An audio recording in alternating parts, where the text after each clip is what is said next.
You just chambered around a 701 Nation live stream and podcast on Guns and the 701 Network. Powered by LAUER Auto Repair, Bismarck, North Dakota. KALON'S Auto Service, Lemmon, South Dakota. /H Ranch, Morristown, South Dakota. Horton LaserCraft, Thunderhawk, South Dakota. And Little Angry Man Arms, Trail City, South Dakota. Now, here's your right-wing knuckle-dragging gun nut host, JD. All right, what do you think of that, Scott? How you like that one? Bravo, buddy. I'm telling you this right now. When you're talking about the Morristown, South Dakota area, the /H Ranch, I don't know if you can say it's a major sponsor until they give you at least $50,000 a year. That's what I'm saying right now. I'm looking for that for sure, man. I'm definitely looking for some of that. Love it. How you doing, buddy? How you doing? I'm doing great. How you doing tonight, Scott? Oh, man. Best day of my life. Yeah. Wow. Yeah. Is it though? It is. Every day I wake up, there's a lot of people that can't say they do that. So every day I wake up, it's a great day. Awesome. And if you don't take your day and say, you know what, I'm going to make something positive about it, you're in the wrong side of the dirt. This is true. This is true, man. That's good advice. Hey, tomorrow could be our day to be on the wrong side of it too. One never knows. Damn right. Appreciate you coming on with me. Evening, Waylon Turnus. How you doing, buddy? Josh Patterson, what's up, buddy? 18 wheels and a dozen 6-shooters. How you doing, my friend? Greetings all and welcome all dang foreigners from other countries. That's right.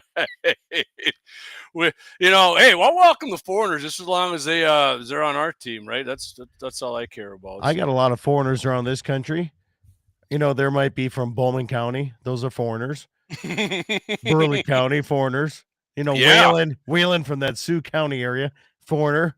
Well, you got a Mercer County foreigner at your house there, you said. That's right. Yeah, I do right now, yeah. Yeah. Good evening, Eric Newman. How you doing, buddy? How you doing? So, guest tonight, like I said on the preview of the show, a couple of made up Upper Midwest radio legend, my friend Scott Bachmeier. Scott, appreciate you joining me tonight. Yes, it's all about deer tonight, man. So we're going to talk about everything deer because the North Dakota deer season is a week and a half out. That's why Scott didn't want to join me in the Orange Pumpkin Brigade, but that's fine. Because I remember you and on your Saturday show, you and Shelby were saying it bothered you when people come into the bars wearing their orange, right? Is that what it was? I hate when people drive up in orange.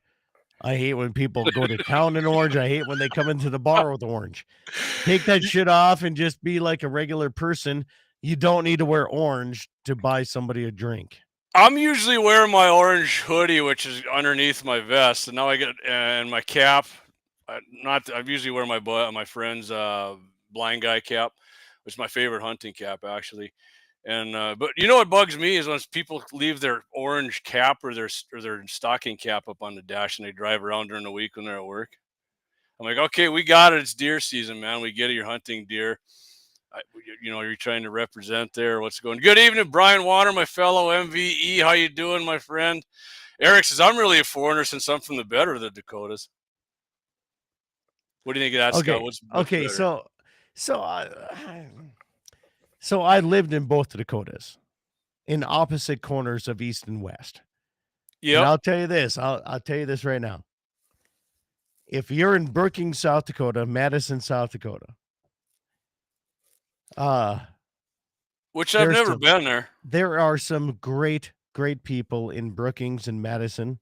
So I still own property in Madison, down in Lake Madison, and I'm telling you right now, man. That's a unique area. Like I would say, like Bowman and Slope County is to me. That's what Brookings County, and I can't remember what is. It might be Madison County, but no, it's Lakeview County, I think. But anyway, those people are so genuine, and I will tell you this right now: SDSU all the way. Because I'm an SDSU player, right? I was still to this day, my buddy, I am professor at SDSU. When they ask me for my money, Yeah, it's Professor Scott Bachmeier. I was Yeah, gonna. that's right. That's right. I meant to ask you what exactly did you like? What were you? It's What none did of you your teach business what I taught over there. okay. Okay, it's none of your business what I taught, but I Yeah. taught it, and it was a very high curriculum activity over there. I believe it. And it was for I did that for about 8-9 years at SDSU, and it was very Awesome. great. Well, that long even. Okay. Yeah. I didn't know that. Oh, hey, I man. was instrumental in developing the next athletic department too. Yeah, it was really good. That's awesome. How the heck you got that going? I don't know, but you've I done a used to lot be of. cool, buddy. I used to be cool. Oh shit, you're still cool because not only Yeah. that, Scott, you've done way more shit than I've ever done in life. So I'm. I don't know if it's always a good thing that you've done more or not. Well, maybe. All right, maybe. Dude, all right. I'll get a few comments. Good evening, Okay. Cox. You know, it's been guest on Scott's show numerous times. The mayor, in fact, Blackbeard, dude. You guys started 4 minutes early. Yeah, Scott talked me into it. He's like, hit it, screw it, let's go. Hey, Let's just go. a chance to jump on, right? Gene says I gotta support the Yotes. Yeah, because it's Mayor Mulbridge, right? And the meat inspector, South Dakota No. meat. No, No. SDSU's the that's you. no, I'm saying Gene is the mayor, Oh yeah, he's the mayor. and he's a meat inspector. But he wants to support the Yotes. Oh, okay, No. okay, because there's the Jackrabbits. No, Jackrabbits versus Yotes. That's like NDSU versus UND thing going on. Yeah. Okay, so where's Hey, you want a great story about this? Yeah, give me one. Well, I was down in Brookings teaching phenomenal classes, by the way, like one of the highest, Which I have no doubt. which you have no doubt. So between Yankton, which was University of South Dakota, Brookings was South Dakota State. Rabbits versus Coyotes. So the Jackrabbits are yellow and blue, and the Coyotes are red and yeah, white. I don't know what the colors were, but anyway, Okay. one of the basketball games, which we were doing a presentation for a halftime show. I think we were in SDSU, and somebody from Yankton threw a dead jackrabbit on the floor. Uh-oh. It's like the hockey when they throw the dead octopus. Exactly. So what happened when SDSU went down to Yankton? They threw a coyote, and then another coyote, and then a third, and then a fourth. There was like 10 dead coyotes on the floor. And how do you sneak? I get it. How you can sneak a jackrabbit in? How do you sneak 10 dead coyotes in? But they did it, and it was phenomenal. That is freaking awesome, man. Could you imagine them doing that at like USC or something like that? Well, how do you throw a dead bison out on the floor? That's hardcore, man. That's some hardcore shit. I like that. That's awesome. Yeah. All right, so Gene says my kids go to USD in Vermilion. Blackbeard says sweet little brother Blackbeard. I got one for you. I also got you that extra large shirt. So them guns pop out for you. Plum Creek Rancher. Sorry to hear about your lease, Scott, but it's a good market to sell in. That is a good news on it, right, Scott? Yeah, that's a touching one there, Blackbeard. So yeah. Let's not talk about that right now. Okay? Yeah, Scott's a little emotional about getting. So we're gonna just. All right, Scott. Let's get on to some deer shit here. Blackbeard says can't do that to LSU. Where are you gonna get a dead tiger? Yeah, Blackbeard's from Louisiana, so he's a big LSU. Yeah, good luck grabbing getting yourself on a tiger and hanging on to that and throwing it on the eye. Yeah. All right, Scott. So tell you what, for the whole night, like I said, we're going to talk about, we got over the initials here. We're going to stick to deer rifles opening in a week and a half here in North Dakota.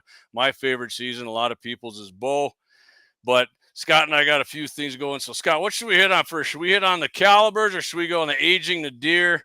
I mean, we got calibers. Let's go on calibers because aging, all right. I need some more of this like $300 bourbon that I just bought. So this is perfect. This is my graduation slap gap year right now. Perfect. So all right, here's what we're gonna do. I'm gonna do this one here first, and then Scott's got one. He's got the 40-year deer count, the best. I'm gonna over go the 40 years. Yeah. And I got a magazine right here from my dad, Gun World 1983, which there's a lot of cool shit in here actually. And I guarantee from that magazine to this, there might be 3 or 4 different changes. Yeah, and we're gonna talk, and we'll go with you guys in the chats about what you're doing now and what was going on back then. So I'll go 1983, Scott. They got like, I'll just go 3 or 4 of them here, and I'll talk about the rifles a little bit. So first one he's got here, and he's talking prairie mule deer pretty much. This guy is a Wyoming hunter. The guy's name's Dale Story. I don't know if you ever heard of him. I don't think I have. And I will say the pictures he's got in here, that these guys aren't shooting very big mule deer back in '83. No.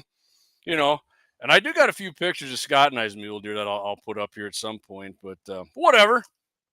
You know, the guys are shooting them 243, Scott. I think we can agree that's an all-time classic deer rifle, deer cartridge, can't we? 243. He says he likes to use the 100 grain Nosler partition, which, I mean, classic bullet right there too.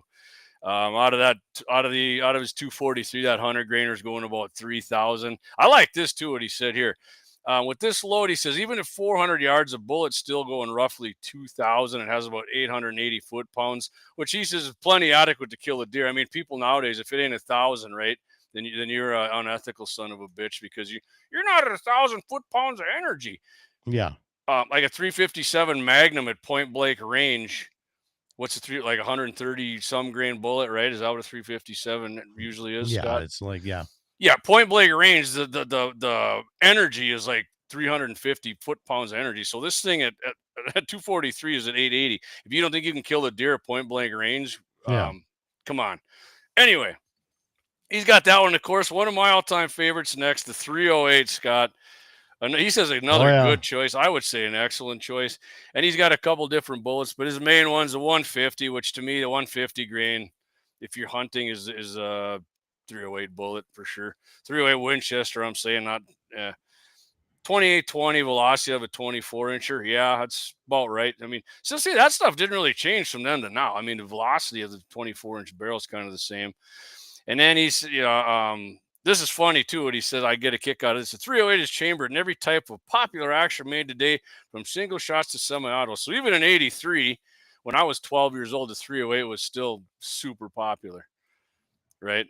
And I mean, I had a lot of. I think the 308 is very popular, even to this day. Still, I think I do. Yeah, I think deer rifles, I did a story on it once. I think the 308 was still like 4th or 5th in deer. Like, yep. So yeah, and hey, and military cartridge, it just works, man. There's low recoil, it's great. These are the two that I thought, one of these not really around, the other one for sure. 2 calibers that he says seems that have been developed primarily for the prairie hunting in mind for deer. 270, 25-06, both of them based off the 30-06. You know, I mean, that was around before the 270. The 270's been on the scene since 1925, right? But there's so many guys who still use that. 270, 130 grainer, 3,100 feet per second, shit ton of energy. The muzzle, 2790. I mean, 25-06, you're looking 2990 muzzle velocity with 117 grainer, energy 23. I do like the 25-06. It's lighter bullet, less recoil. You pussy, JD. I don't like recoil. There's no need for that shit for me. So I don't need that. I had a 300 Win Mag. Not a fan, but yeah. And that's basically what he goes in. 30-06. That's another one. And he says he prefers a 165. Scott, I think you got a 30-06, right? I do. Okay. He said he likes a 165 because in his final assessment, the edge and energy department is a small sacrifice for velocity. Most guys I know use 150 grainer and 30-06. And one more quick thing here, Scott. These rifles they got, all wood stocks. Variable power 4 to 6 power magnification, and not a one has a bipod. And almost every single person I know today that hunts bipod, including myself. Absolutely, yeah. All right, are you ready? I'm ready, man. Let's hit it with it. So, over the last 40 years, I did a lot of research in the last week that you asked me to be on the show, and I'm like, appreciate it.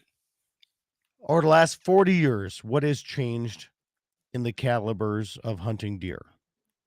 Okay. whether new or old, how would you put this in the top 10? Number 10, the 260 Remington. I wouldn't put that in there. So you think about the 26 Creed. Okay, so you have a lot of these new rifles coming out. They're very efficient. They're very good on ballistic, right? I mean, they're really good, but Yep. you have to have either ammo or have to reload them and everything, but they're pretty damn nice. So number 9, the 7mm Remington, I I'm think in is on that one for sure. it is, to me, you just want to blow your eardrums out and scare everything in the country away. It will. Okay, now we're talking unsuppressed. Okay, yeah. Oh, yeah, unbearable for me then. Okay. I mean, if we talk suppressed, I mean, that's different, but let's talk unsuppressed, right? Coming in at number 8, the 25-06. I'm in. You can load it up. You can load it down. I really think the 25-06 should be higher on the list. I really do. So why do you think, before you go on, why do you think that it seems like it's fading away? I don't understand why, because it's a kick-ass cartridge. Because I honestly think that people just want to buy shit off the shelf. And me included. Okay. It costs more than other shit. Because when I go to a coyote tournament, I don't take stuff that I preload. I want something that if I run out, I can go to the store and get and continue with my coyote tournament. Maybe I'm off on that or whatever, but and I also want my partner to shoot the same thing. So, but the 25, it's such a good rifle. It's such a good round. I mean, I don't understand why it's not higher up on it. I don't get that at all. That always baffles me, man. Yeah. When I got back into deer hunting, I used my dad's 25-06, and I love that thing. Next one is 6.5 Creed. Okay, so you and I, yep, we've been on this argument ever since you and I met. Yep. Ever since I was on the afternoon show on KFYR taking over shit, you were like, "Oh my God, I'm a 308 guy, and you're a 6.5 guy, and blah blah blah blah blah." Right? Yeah. Well, 6.5 came out in the middle, but I'll tell you what: when it comes to ballistic coefficient, and when it comes to knockdown power, when somebody actually knows how to shoot a 6.5 Creedmoor, it is a great round. I think it should place higher on the list in the last 40 years. But this is where it is at this point. So I mean, it just came on like gangbusters, man. It's a number one freaking 2007. Right 2007 is when it was introduced. Yeah, it's number one right now. You look at the sales for just like really whatever they categorize for deer cartridges and deer rifles, number one. Okay, yep. I wouldn't put it there, but I like it because I use it for every day of my life. But everybody uses stuff every day different. I'll shoot prairie dogs with it, coyotes, deer, antelope. You saw me shoot. Yeah. Oh shit. Yeah, you're money with that thing. Yeah. So, all right. The next one, which I thought would go a little higher, is the 300 Win Mag. What number are we at there? We are at 10, 6.5 9, was just 8, 7, 6. Yeah, man, I would put that higher. I thought so too. But on the other hand, I'm also looking at it like it's a little. You said unsuppressed, so man, that thing. I mean, that thing. It is unsuppressed. So I'm looking at whitetail and mule deer is what this survey was, and yeah, 300's way more than you need for this. Yeah, I mean that's more of a freaking elk or moose or something for me. However, if you're looking at longer range, yeah, depends on where you're shooting. The next one comes in the 7mm08. I bought one of these rifles. I shot it one time. I hated it. I got rid of it. Too loud. Too obnoxious. Did not like it. Okay. Yeah. Most people I know that have them love them things. But... Yeah. Personally, I didn't like it. Recoil was fine and everything, but not a big fan of it. I really wasn't. So what would the recoil? Because it's a 308 case, right? What would you compare the like a 308 and 7mm08 recoil? And like a 243. The recoil wasn't bad. Okay. I just, and this is pre-silencer. Okay. Now you put a silencer on any one of these, and I agree with all of it. Yeah. Okay? Oh yeah. I mean, 300 Win Mag totally tames that thing down. It's unbelievable. But it was just a little bit too barky for me. Congrats to my buddy Blackbeard, by the way. Bought his first suppressor today. Josh says he just loves the 7mm8. So yeah, what Scott's done, we'll get to you guys' comments. They're filing up. Don't worry, guys. We'll get to them. Yeah. Okay. Next one is 243. You can't go wrong with a 243. No. And that's almost fading out too a little bit to me. It might be fading out, but I mean, it's awesome. Honestly, if anybody says, Scott, I got a teenage son or daughter, what would you recommend? Absolutely a 243. Creeder 243 is what I say. Absolutely. Next one is a 270, which I just sold one of my neighbors. He's 15-year-old, good cowboy, loves guns. Mm-hmm. And I said, you know what? And I put 3 pieces of paper in my cowboy hat. I said, I want to sell my 270 to you. You pick out the price, whether these 3 pieces of paper. Yeah, that's freaking awesome. They all had the same price. And he thought it was a damn good deal, buddy. I love that. Here's the reason. I love it. I got this 270 as a favor for somebody getting me into deer hunting way early. And I said, you know what? I'm going to pass that on. And Remington 710 270, great rifle, loophole scope, set up to the 9s. It's a $900 rifle set up all the way. Mm-hmm. I gave it to him for $200 because he's a good kid. He's a local kid, and he wants to get into hunting. That's what I want to see. Love it, man. Love it. Yeah. Next one. Okay, we're coming to the top 2. Yours, the 308. Yes. Okay? In the last 40 years, the top rifle was a 308. Mm-hmm. And I know that's your big thing. It's easy ammo, right? Yep, 30 cal puts a big hole in. Yeah. Accuracy is always good. Fairly, light recoil really compared to a lot of deer rifles. So the number one, buddy. Number one. That's comes back when I was 15 years old. Reservation, a Standing Rock reservation. Just shy off a little bit. Yeah, no, go for it. But I dealt with the guy that came up and grouse hunted every year. And I said, I want to get into deer hunting. And he says, well, what kind of rifle you want? I didn't know what rifle I wanted. I said, anything. I just want to shoot I don't care. He says, I got a 30-06. I said, I'll buy it. Well, how much you want to pay? I said, what do you want? He said, $50. And I said, I'll give you $50. And I had to scrounge for my 2 brothers to get $50. But I won this rifle.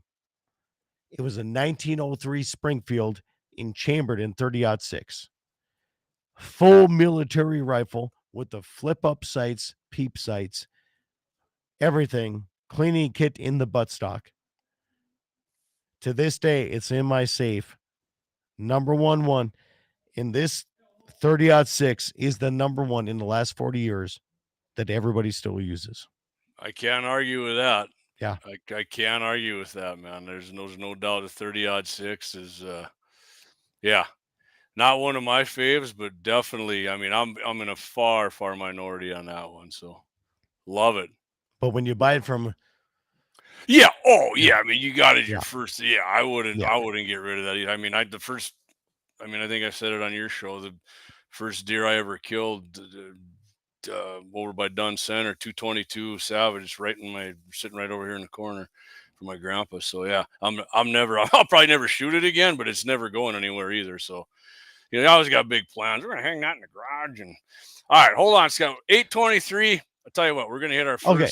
So we have a lot of comments. Let's come back because I have some of these coming back. Yep, we come back. We're gonna do we'll do the first our 2 big hammers here.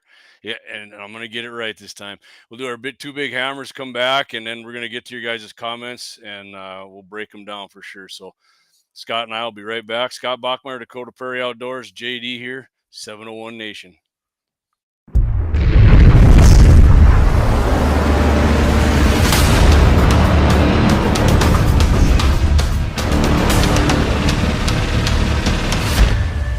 LAUER Auto Repair, located at 309 South Washington Street in Bismarck, North Dakota. Give them a call at 701-258-6308. The team of mechanics at Lauer Auto can take care of any problem your vehicle is having. And when you do business with Lauer, you can be assured you're doing business with a pro Second Amendment America First repair shop. There are plenty of other auto repair shops in the Bismarck-Mandan area. But why take a chance at patronizing a shop that might not have your beliefs at heart? Make no mistake. Lauer Auto is your pro Second Amendment repair shop. When you talk to the guys at Lauer Auto, don't forget to tell them that you heard they are a sponsor of Guns and the 701 and that you appreciate their support of our pro Second Amendment, pro North Dakota live stream and podcast. That's Lauer Auto Repair, 701-258-6308. 701-258-6308. Located 309 South Washington Street in Bismarck, North Dakota. When you want it done right, Go where lemons go. KALON'S Auto Service, owned and operated by Kalon and Misty Foss, lifelong locals with over 25 years experience. From modern rides to classic restorations, they can handle it all. Top quality work, fair price, and honest hometown values. Located just one block south of Highway 12 on 6th Avenue West in Lemmon, KALON'S Auto Service, serving you with all your auto repair needs.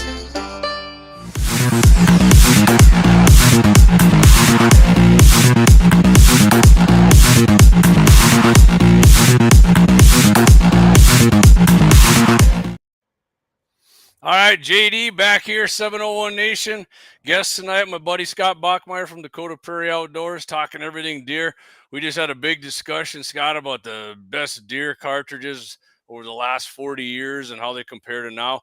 We got a lot of comments to catch up on here from everybody. First one, I'm going to catch up on my man, Blackbeard said the pinky out drinking. I'm going to give him one. Pinky. Okay.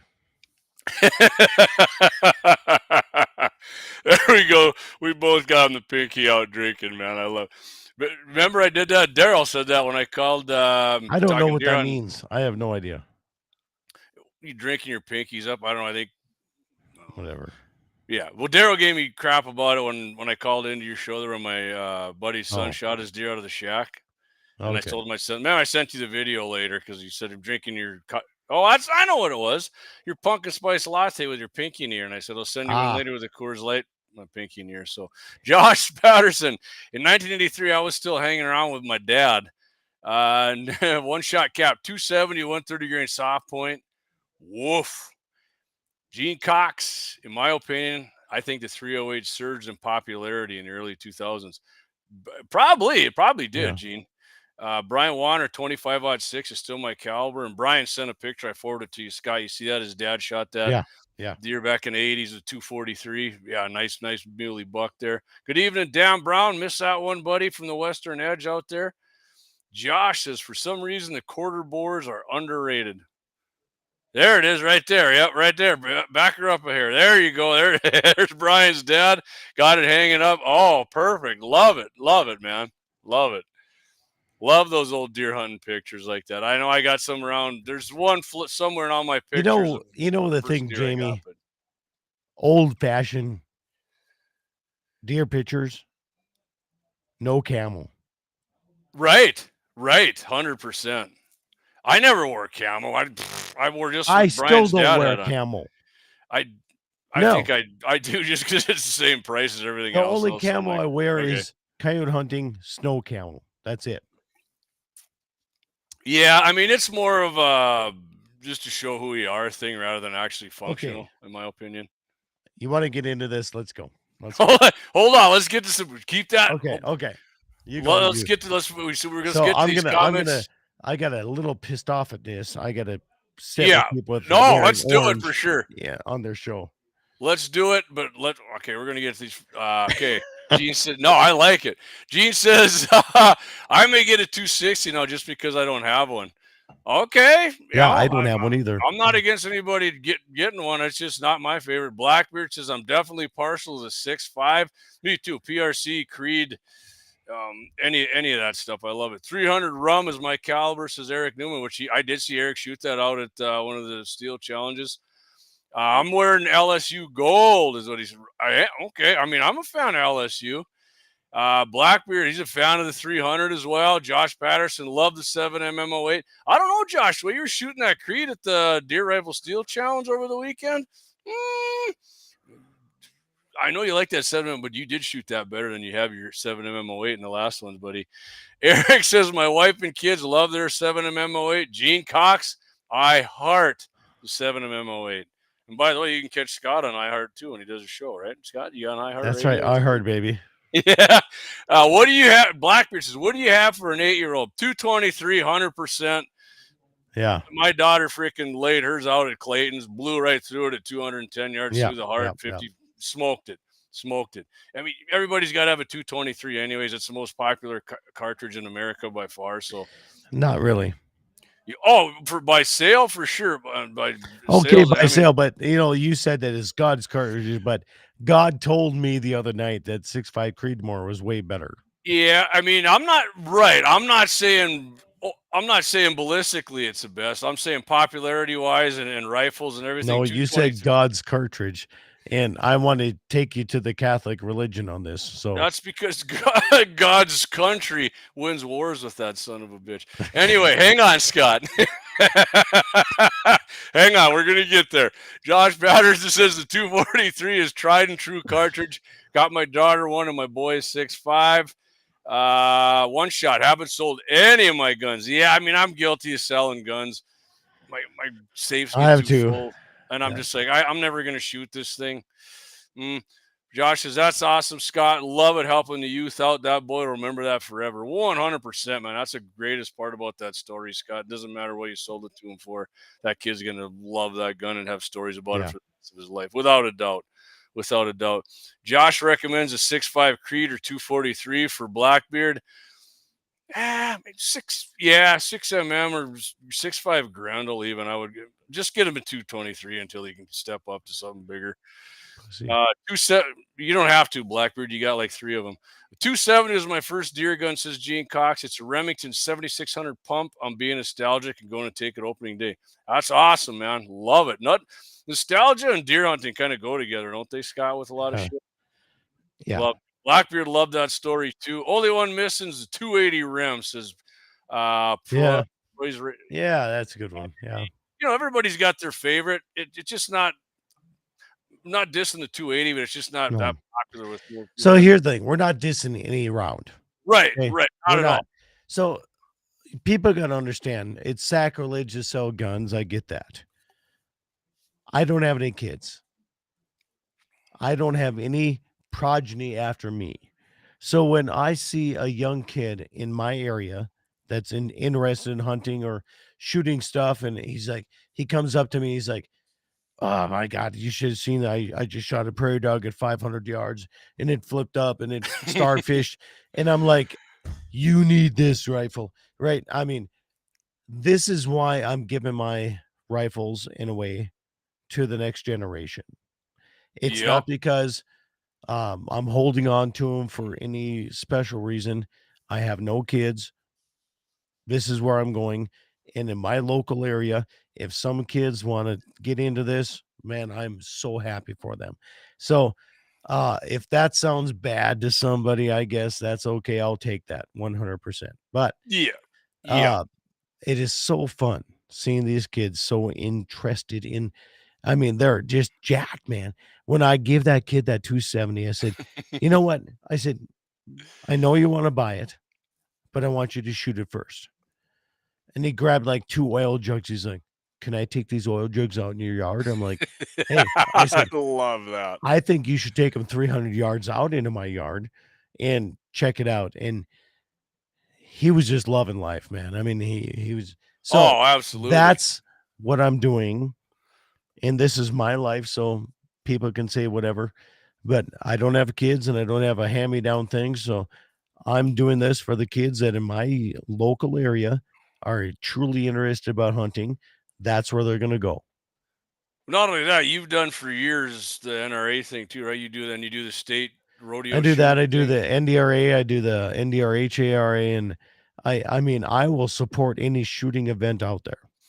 Yeah, absolutely. Man, I will support. Scott. That's awesome. I'll support. Like, okay, I'm like super Sudafeded up right now, Jamie. Yeah, you're sick. You told me. Well, you're I on am top of that. You so got that sick. $300 bourbon going there. I got $300 bourbon. That's a Hey, reason. which is fine, man. We're live streaming, baby. I know, love but it. here's the thing. It ain't like So you're. last Yeah, I mean, Thursday, you're talking last my tune here. I love it. I know. Last Thursday, Bucks for Bras, Elks in Bismarck. You know, breast cancer awareness, the whole month of August. They asked me like 8 years ago to help them out with this. We increased their thing, even when Bucks closed, and we moved it into the Elks with still Bucks for Bras. Right. And we just raised a shit ton of money. Okay. This year, more than anything. So I started that on Thursday. The next day, on Friday, I was back at university. I drove home, did my radio shows, which a lot of people don't know that I do some morning shows for some Montana radio stations. Yeah, what do you do then, man? Why don't you throw them out there? Oh, quick? buddy. 960 KFLN, radiobaker.com, man. 6 to 9 Mountain Time. Best country music. Well, I would say the best announcing, but I got a cold and this shit's going on the rest of the week. I'm down with it. All right. But anyway, we rode up and we did University of Mary. Okay. So people can say what they want about private schools, but I guarantee private schools don't have a goddamn litter box in their damn corner. Right. So, 100%. so you can 100%. tell me what you want about everything. Here's the thing. If it's for a good thing, and the University of Mary, they said they're going to start this one was for anybody in the military that wanted to join the University of Mary. We did the whole entire night for scholarships for them. We raised $2 million. Damn. For No scholarships for anybody in the military that wants to join the military, or That's freaking not unbelievable. military, but if they're in the military, want to join the University of Mary. That's an unbelievable amount of money raised. We did that in 72 hours, and I rolled back home, and we rounded up the next morning, and I got sick as a dog. So if I sound a little off, I'm apologizing, but I'm not apologizing for helping not only the Bismarck Cancer Center, the military, and the University of Mary, and people like, wow, yeah, ooh, that's, I don't care what you think about it. I think that's awesome, buddy. That's awesome. If you truly look deep inside and say, this is where the money goes. Now, if you're going to say, Scott, would you help me with a benefit for anything that gets rid of litter boxes out of our public schools? Goddamn right, I'll be there. I'll be the first one there to auction that son of a bitch off. I think we could get a lot of people there helping you out with that one. So yeah, so you can judge me however you want. I judge you. I think that's freaking unbelievable. I mean, you get that much money going for an awesome cause too, man. So you want to know why? $300 punt in Pendleton. I want to try some of that. Save that for like. It tastes so good. It looks good. I mean, you gave me that apple juice when I was down there, so that's different. Yeah. All right. I'm gonna get to a few more comments here. Blackbeard says $300 drinks. You got triple exclamation points on there. You damn right we do. Eric says camo is my everyday clothes. Yeah. Okay, so let me ask you this. Okay, so I have no problem with that. I have no problem if you're a regular guy wearing camo, but I have a problem when you're from Fargo coming over here and your pickup is clean, your rims are clean. I'm with you. And you're dressed in 100% orange. And then you come up and say to me, I saw deer here and this is where I'm going to go get them. Can I have permission? That's absolutely the wrong way to go about this. Yeah. Yeah. Wow, when a truck is clean and you come in. Yeah. I mean, if you call it a truck, you're automatically nixed right away. I know. I go truck and pickup. I go between. It's a pickup for sure. Especially when I call my pickup. Depends on where you're at, though. Like, I sound stupid going East River and saying pickup. Nobody knows what I'm saying. I mean, it is a pickup, I get that. Though. So it is a pickup. You just got to know where you're at. And I think you don't need to wear orange when you're driving your vehicle down the road. I just don't think that's necessary because the Game and Fish does not recommend 400 square inches of orange when you're driving. So what you're seeing right now, I mean, Scott, this is way more freaking orange than I usually wear when I'm hunting. But I hunt on private you're property. really bright to me, buddy. And I hunt on private property, and the pictures I'll show later, you and me hunting over a deer. But I was in I won't get into it totally right now, but I'll just tell you, I was in the Ruger American group on Facebook, and you couldn't believe the people getting on me just for wearing an orange cap. And I'm like, I was on private property, you fucking dipshits, eat it. You could have been shot. And I'm like, if somebody shoots me on private property, they better hit me, because if they miss, I'm not. Well, I mean, the way I shot Saturday. Yeah, there's some different cats out there. All right, I'm gonna get to some more. Blackbeard says Sitka means you're city folk and rich. I did it. The guy did give me some Sitka. I'll admit that I do have the bibs yet in my camper, the ranch. Good shit, man. I think you said their zippers are shit, Scott, and I agree with you. I love I love my Sitka, but the zippers are terrible. Yeah. Yeah. Brian, story behind this I won't tell, but Brian's like, you got over that grundle pretty fast, JD. I did, Brian. Real fast. Real fast. Oh, man. But yeah, I mean, that's what I said. If you're under 200, just go with the 223, 200 to 215 yards. And after that, just get a 6.5 Creed or 243. Josh says the boy's Creed is far better shooter than my 701 no secret. Yeah, it looks way better too. That's a sharp looking rifle. Let's see here. We also set it up to be one of the best rifles we got. Yeah, it's awesome, man. And Gene, I got a 8mm mag. That's a Canon. Remington tried to get it going in the late 70s. Odd but neat. Yeah. Man, any of them big like I said, ultimate hunting anything, Scott, would probably be like a 338, Lapua, but who the hell's going to carry that thing around, right? That's way too heavy. Right. And I'm saying, so like when everybody says, what's the best cartridge? The best cartridge for hunting game is probably that thing, right? No, absolutely not, Jamie. No, I mean, overall, if you could just shoot anything, you got one thing. No, it's all about shot placement. If you're going to take one round, for sure. If you're going to take one round, do moose, elk, mule deer, whitetail, coyote, prairie dog, squirrel. I'm going 7mm PRC then. 300 Win Mag. All right, like I said, that was unsuppressed though. Yeah, with a can on it. No, we're all talking about cans. It doesn't matter what we talk about. If we're talking from here on out, it's got to be suppressed. I agree. I mean, all the time, really. And I have friends and relatives who hunt without them, and I got to wear my earplugs, and I'm just like, come on, man. Yeah, no shit. Especially when the $200 comes off. So starting next year, if you hunt deer, get it done, man. Anyway, let me get to a few more of these here. Luke Sabat, Youth Trap League was one of the best things I got into. Hell yeah. I mean, that's huge in North Dakota for sure. Josh says, that's awesome, raising money for those things. Gene says, awesome. Nice work, Scott. One Shot Cap says, Blackbeard says, love Pendleton. I'm not a big whiskey drinker, but Pendleton's my favorite whiskey. Okay, hold on now. Pendleton makes more than just whiskey. Okay. They make $300 bourbon, my friend.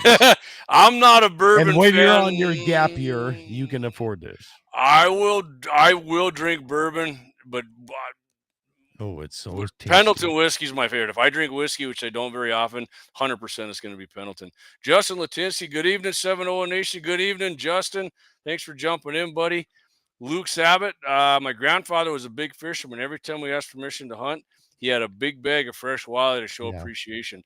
Yeah, man. I mean, that's a damn good way to do it, too, because I'm saying this right now. I have had today hauling cattle in 3 calls from elk hunters. And so I told each one of them, I'm like, you know what? I got some fence to fix in the morning. If you're going to show up at 8 o'clock, let's see you. And we'll see who shows up. And trust me, Scott has fence. Scott's land is like real freaking, like settler land freaking fence fixing, because I didn't help him fix any, but we drove around the property there and looked at it and shot shit, and that dude's got freaking fence there. I mean, if you want to get in shape and get strong and you're like some high school kid playing football next year, get hold of Scott Bachmeier, go build fence with him. Right. High school baby right here. High That's school baby in a 50-year-old body. yeah, that's country strength. That ain't no gym power strength. And not like gym guys aren't strong, but country boy strength's the real thing. Justin Latinsky says the best gun is the one that works for you when you want it to. Yep. For me, that's a 338-06 and Yes. 375-8. Right. 100%. Yes. 100%. Absolutely. All right, Yeah. Scott, we're going to do our big ad here. We're going to come back, and I'll Hey. tell you what, we're going to hit on. Can I go get a refreshment? Absolutely. This is going to be about a 5-minute break here. The host and the co-host can go do that. But when we get back, I'll tell you what we're going to hit on. I got an article here from deerlab.com, aging deer on the hoof. And if you're having fun listening to the show, I'm just going to say go ahead and buckle in for strap in for about 2 hours. It's going to be about 2 hours, maybe a little under, and we'll cut it off. But it's a fun show happening. You never get tired of talking about deer stuff, man. That's for damn sure. So here's a big ad. We'll be back. JD 701 Nation, Scott Bachmeier, Dakota Prairie Outdoors, the Deer Mixer 2025.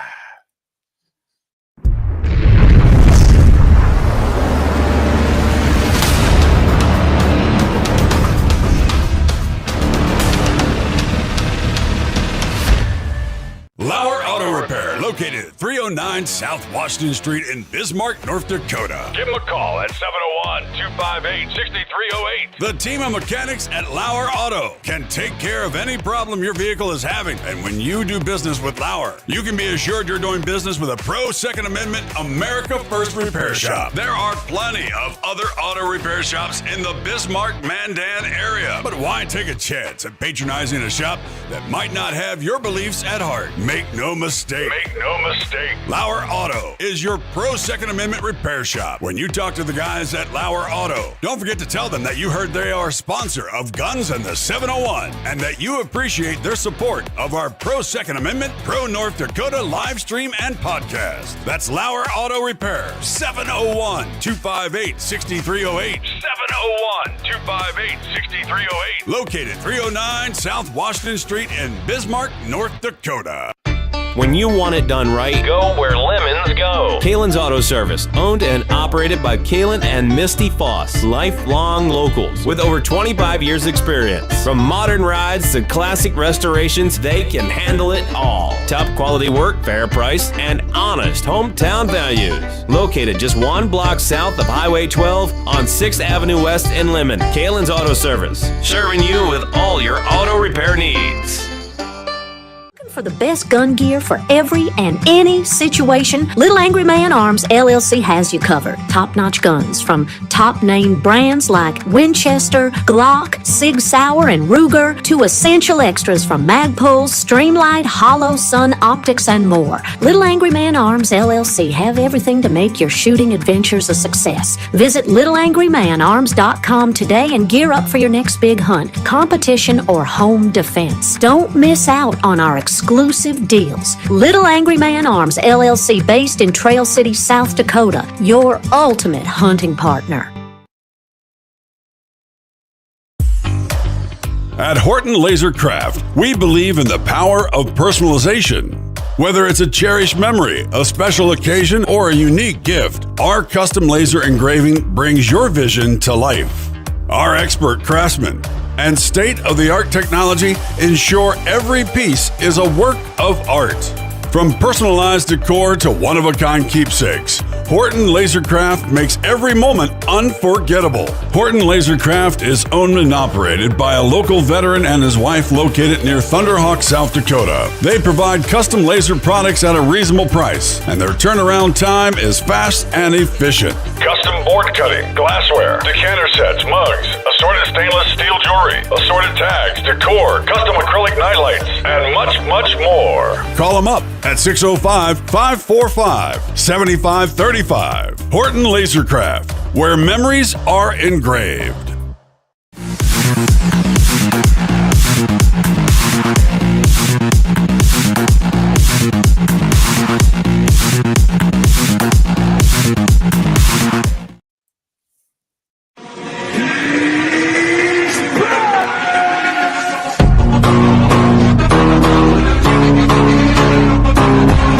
Jamie.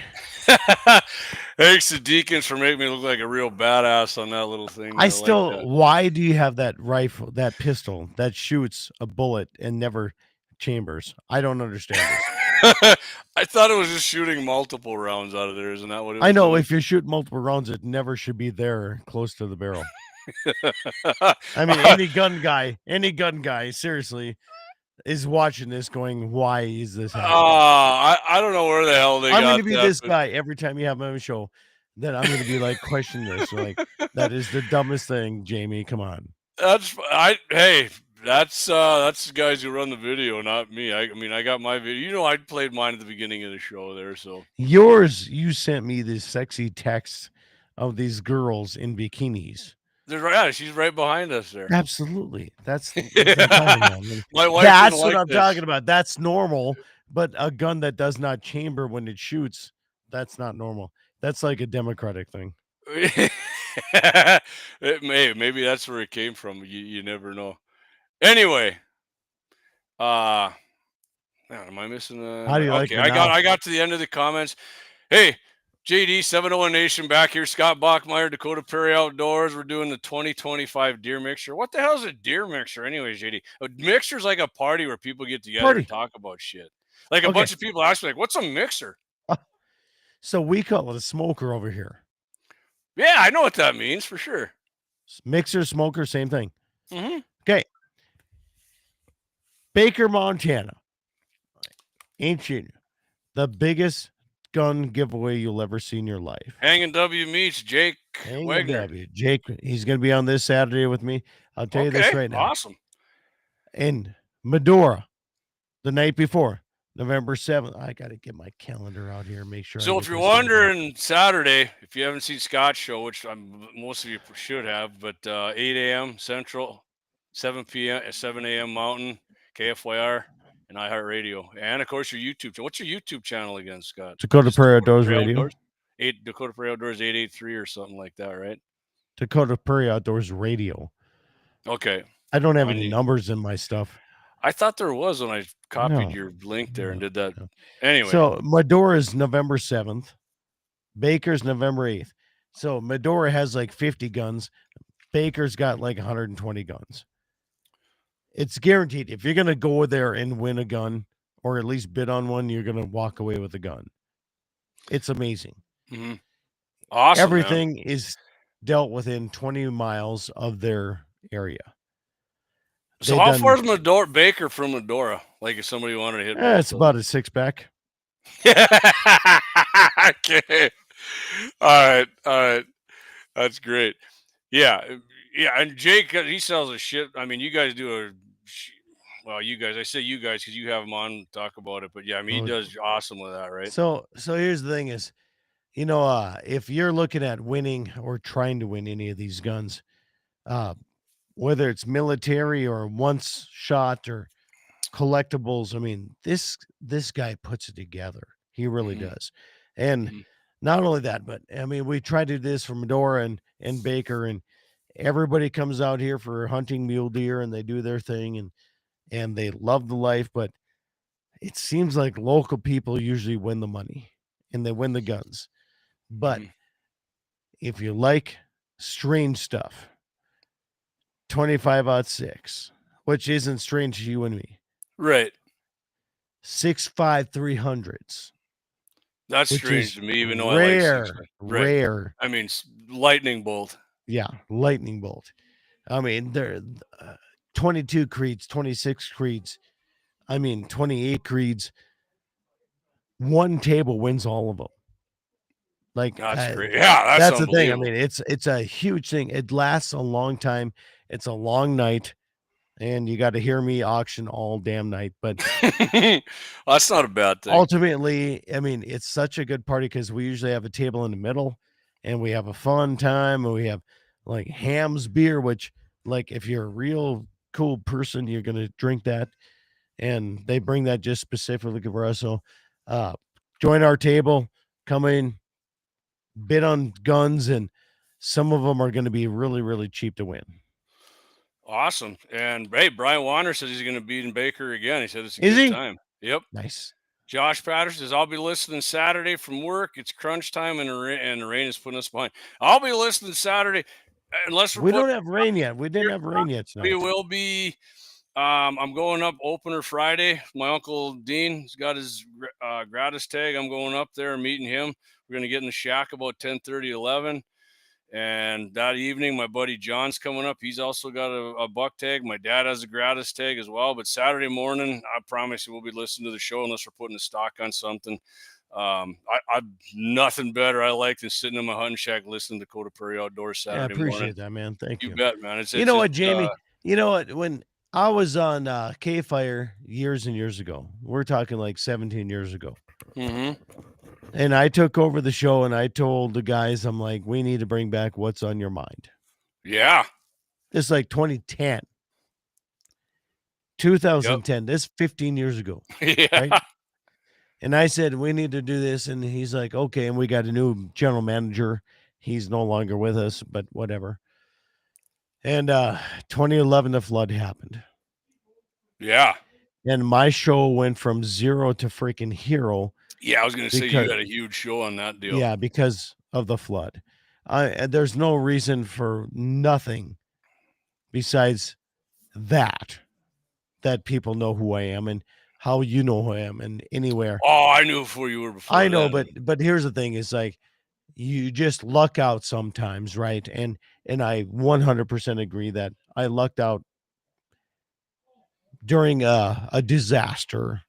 And my brother was on the river and I mean, it was all part of a family thing, but I reported from there.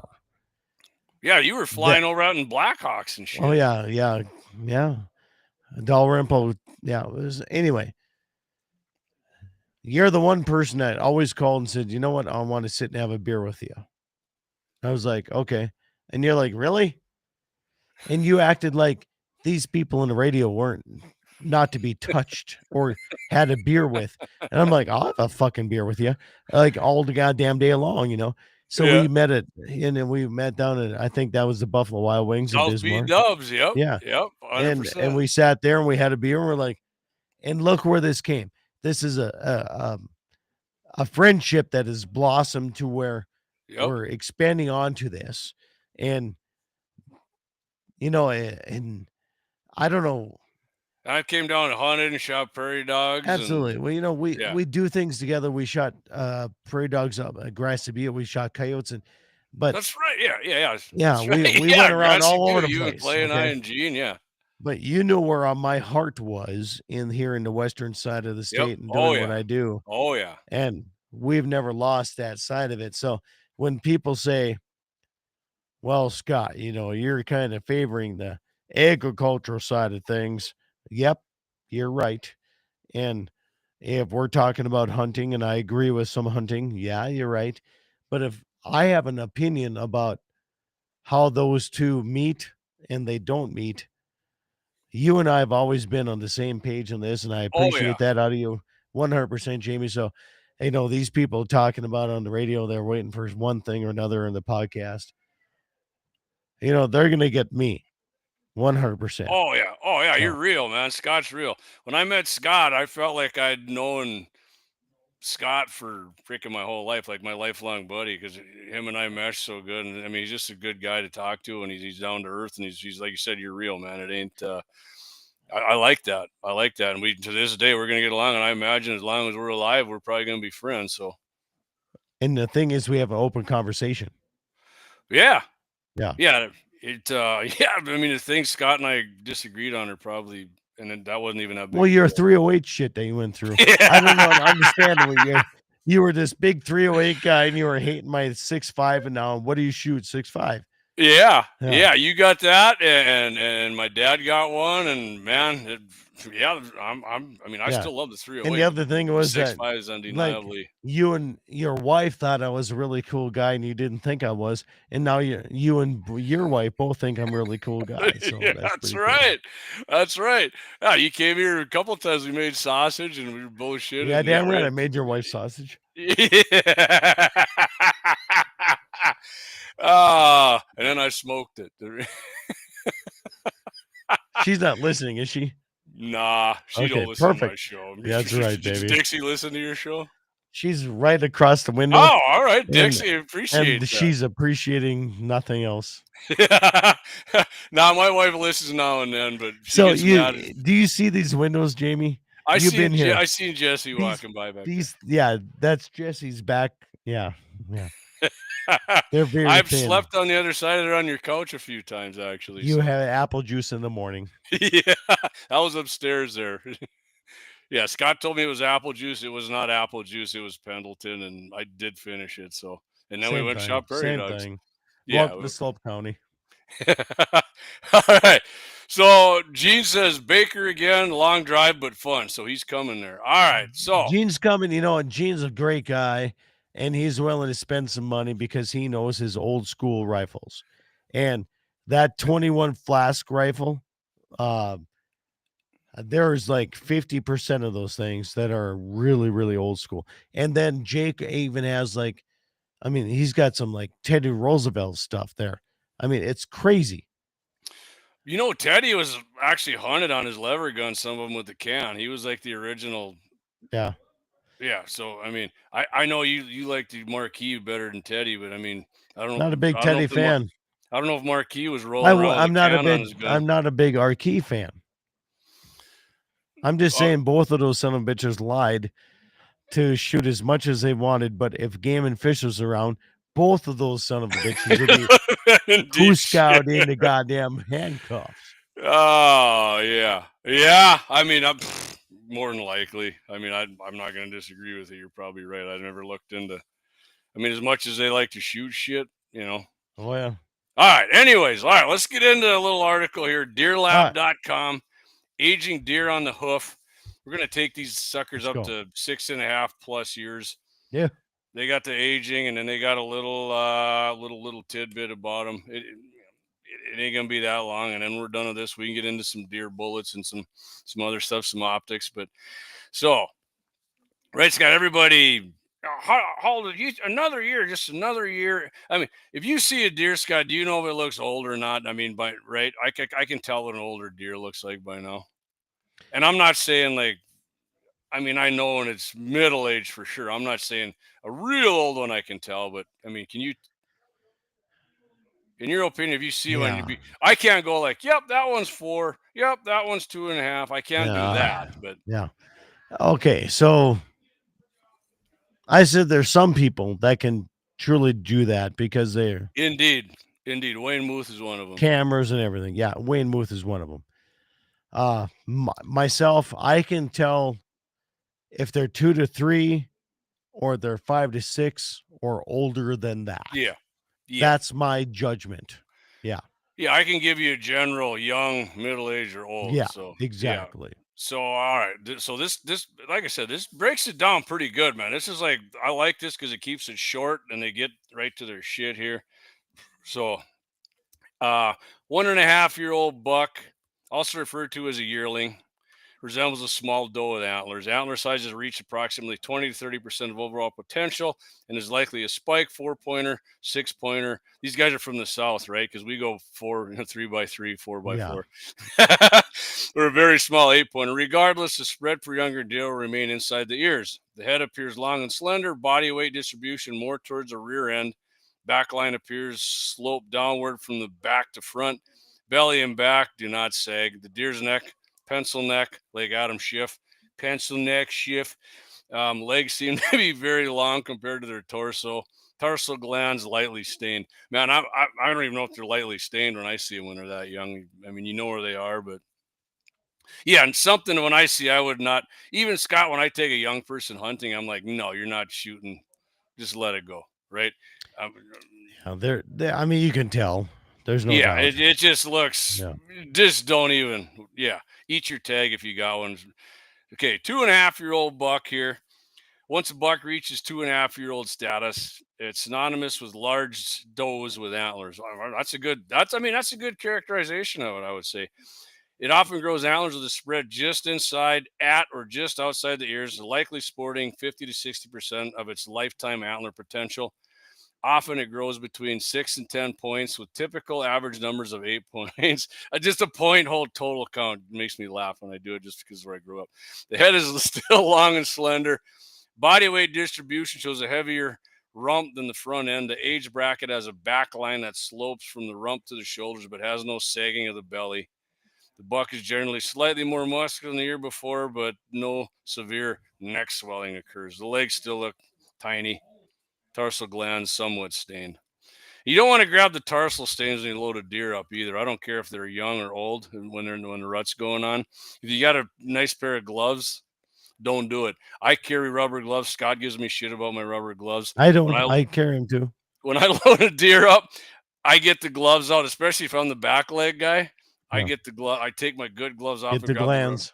Because those, it's just some stinky muleys, JD. No, trust me, a whitetail stinks like dirty piss too when you grab them back there. So at least okay. So Jamie, I mean, yeah, you and I went antelope hunting together. Mm-hmm. We went out. We got it done in 45 minutes. Yeah, we did. I put gloves on, and nice animals too. I showed you what a fire extinguisher with water was. Loved it. Clean it out. Done. Very clean. Tons of pressure. Cleans out all. Enough pressure to knock shit off of there. So when you're talking about deer in different ages, and you know, I can see that. I really can, and you can tell that in different ages. So as a rancher, and you got different cows in different conditions and different shape. Mm-hmm. I personally feel that some of the deer will be recommended. What's up, Jesse? Jesse's coming in behind. Boys, hold on. What's up, buddy? Hold on. We could have this ear pod. Oh, we're gonna. Oh, watch this. This is. Gonna be man, cute. you guys are gonna be close. Oh God. Looks like the bachelor party down in South Dakota. Oh, buddy. This is not South Dakota, buddy. This isn't even Slope County. This is like Cass County shit going on. I told Scott it's too bad you couldn't have got another mic hooked up on that back one there, man. We got another mic, but there's no I got no ears back there, so wouldn't be able to hear you. Yeah, you got this all like USB shit going on there, Jamie. We're old school here. Well, if you find something, hook it up, Jesse. You're more than welcome to come on, man. You guys are the radio guys. I'm just a live stream guy. It's in my backpack. No, I'm just gonna turn the podcast on. Oh, you think so? Okay. No, I don't even know what we're talking about there, Jamie, because here he comes. Well, you're talking about ranchers and cattle and how you see the age difference in those. Okay, so the age difference is different. So you can have a cow that looks like great at age 10. Mm-hmm. Okay, I just did this with my herd yesterday. The vet came out and he aged them by the mouth. If there was one tooth missing, it was a short-term cow. That means 10 and older. Even though it was a 3-year-old cow. If that cow chewed on a rock or a brush and broke its tooth, it was immediately put into that. Right? So I'm not shitting you. If some of these people are looking at these deer and they're trying to age them just by looking at their backbone or how their belly sways or how they are not even close. You don't think so? Until they go in and no, there's no way. Well, I mean, hey man, these guys study this crap all the time. So they study it all. You don't think I study my cows for the last 20 years? I do. Really? That's what I'm saying. These guys are all about deer. You're all about the cows. So that's why it's the same damn thing. They're living out in the same country, in the same feed, in the same grass. Yeah, but I mean, are you on? No. Okay. All right, so let me get to the 3.5-year-olds here. You just do your thing. All right. Now I said we're beginning to see some size. You can start characterizing some of these bucks as big. Almost has an antler spread outside the ears, and decent mass, good tine length. Yeah, I mean I've shot a few of these according to this 3.5-year-olds. The buck sports approximately 70 to 80% of potential antler growth. Head still is long, getting thicker from bottom to top. Now is a straight line across the back to its rump. to the shoulders. Gut still not sagging, tight belly line. Weight seems to be distributed evenly. Neck begins to swell considerably. They start getting the bigger neck going there, right? Legs finally look proportionate to the body. Tarsal glands moderately stained. All right. I mean, $3.5 are hard to pass up on, and especially if you don't see a whole lot of them. You know, like I said, I definitely have shot some. 4.5-year-olds. You get a 4.5-year-old deer. Luke, I got your text, by the way, buddy. When the show's over, I will send you some. I'll send you some more info on that. 4.5, close to being fully mature. Still has potential. On average, it only grows 80 to 90% of its antler potential. It exhibits impressive size. It's saying that, and begins to show exponential antler mass, tine length, and more. The head starts getting blocky. Yeah, older deer get that blocky head look about them and that freaking big hump nose. I mean, old people even get that hump nose. Weight distribution. Jamie, you and I have that hump nose, and we're still at freaking Buffalo Wild Wings.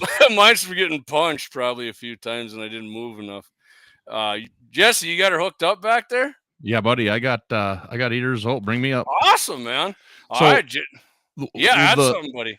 The whole tooth, the whole mouthing deer or figuring out their age.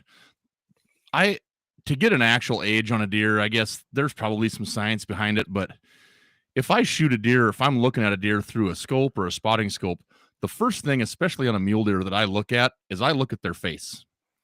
Yep. It's no different than a dog. You go find, well, the old dog that Scott has is gone. The blue heeler, you don't see it, but in his, what the hell is your other dog is called? Boxers. Boxers age not like blue heelers at all. No, but boxers age like a deer. They start getting gray in their face. It starts spreading. Mm-hmm. You can tell when you see a dog. You don't have to see it walk and limp. You can look at their face and tell, well, that's an old dog. I can do that with a deer. Once that deer is fully mature and probably starting to go backwards, especially a mule deer, you can look at that face on that buck, and you know damn well that that's an aged buck. Yeah. Oh, yeah. I mean, a lot of them get like the gray face, like the biggest point inch-wise, the biggest mule deer I got. I mean, he was just like old gray face, and you know it. Now, whitetail, I can't say that. I'm not a whitetail hunter, so I don't know if the whitetail get that same aged look to their head or their face. But for mule deer, between their belly starting to sway and their backbone and that face getting gray, you know when a mule deer's old. Yeah. Whitetail, I think the biggest one I got too, and he was old. I mean, the sumbitch had a huge body. He did have the sway back and a big gut. His head was blocky, but he wasn't gray. But I mean, when we seen him, we knew he was big, and he had that floppy. What do you want to call it? Like the brisket on a what do you call that area? Like in the front, it almost flops around a little bit down there. It gets loose on their neck. Abdullah Oblongata. That's where you want. That's where you want to place the 308 caliber round there in the Abdullah Oblongata. That's some sort of part, but I don't know where it's at. Yeah, it's your back. That's what the snipers call when they get a Quigley down when they do the headshot. It's Abdullah. Yeah, Jesse remembered the name there. How the hell you remembered that? I don't know, but I knew what you meant when you said it. I don't think that's even close to what it is. Oh, he's right. I think he's right on the money there. I don't think so. I don't know. Like, go to your Google searcher, Jamie, and put that in there and say what that is. I know if my man Lauer Auto Axeman's listening, he said that around me more than anybody. But did he really? We'll have to ask Dixie, the doctor, what that is. And I saw if Lauer Auto says a Chris Kyle thing or something, it's the gospel. It is the gospel, according to Luke. Chris Kyle threw out. All right, let me get a few comments here, and then Barbara, we will continue. Gene Cox says, I can't age deer unless I can remove the jawbone. Tricuspid or bicusp molar. Other than that, the more steam coming from the turd pile, the closer the deer. You know how I age my bucks, Jamie? How's that? How far their balls hang down.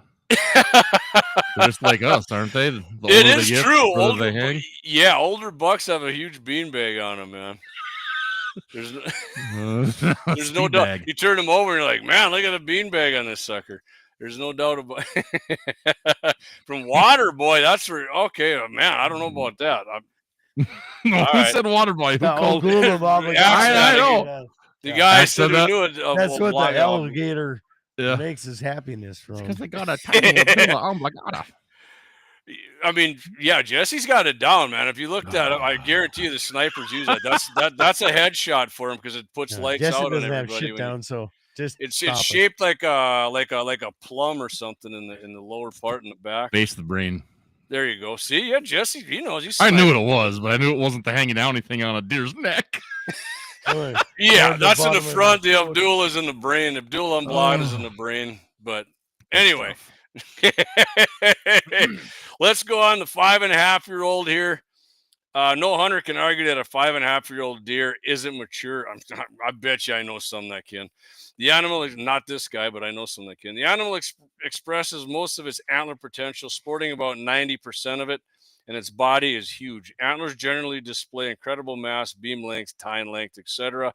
Its head appears shorter and thicker than ever before. Blocky weight distribution shifts more towards the front of the body. The back line is still straight from the rump to the shoulders, but might show slight swing, like your old freaking horses you ride all the time. I had 18-year-old freaking geldings I always rode. The belly might do the same. The neck shows heavy swelling, and the legs appear too short for the body. Tarsal is very stained. Yeah, I mean, you guys seen my buddy George and I when we had that big winter. Remember that one? Was that 2021 maybe? Yeah. Man, there was a mule deer out at our place. This thing was like, we called him the barrel because this thing was freaking massive body. His legs looked like they were 2 inches long. And he had, his antlers were, nothing impressive, but we liked the guy because he rolled in and he'd side eye every other deer and they would get directly the opposite direction of him because they knew an ass kicking was coming. If that guy lowered it and put that body weight into it and them short legs, he was rolling somebody. But Jamie, I think you have the same thing in deer as you have in us. I mean, you take I've seen some videos on the old Tiki-Taki where there's a 40-year-old gal that any 20-year-old in the world would take home, and there's a 40-year-old gal that looks like your grandma on Skinny Beans. And I think them deer are the same way. I mean, you've got genetics, you've got tall, lean deer, you got short, stocky deer. It's I don't know.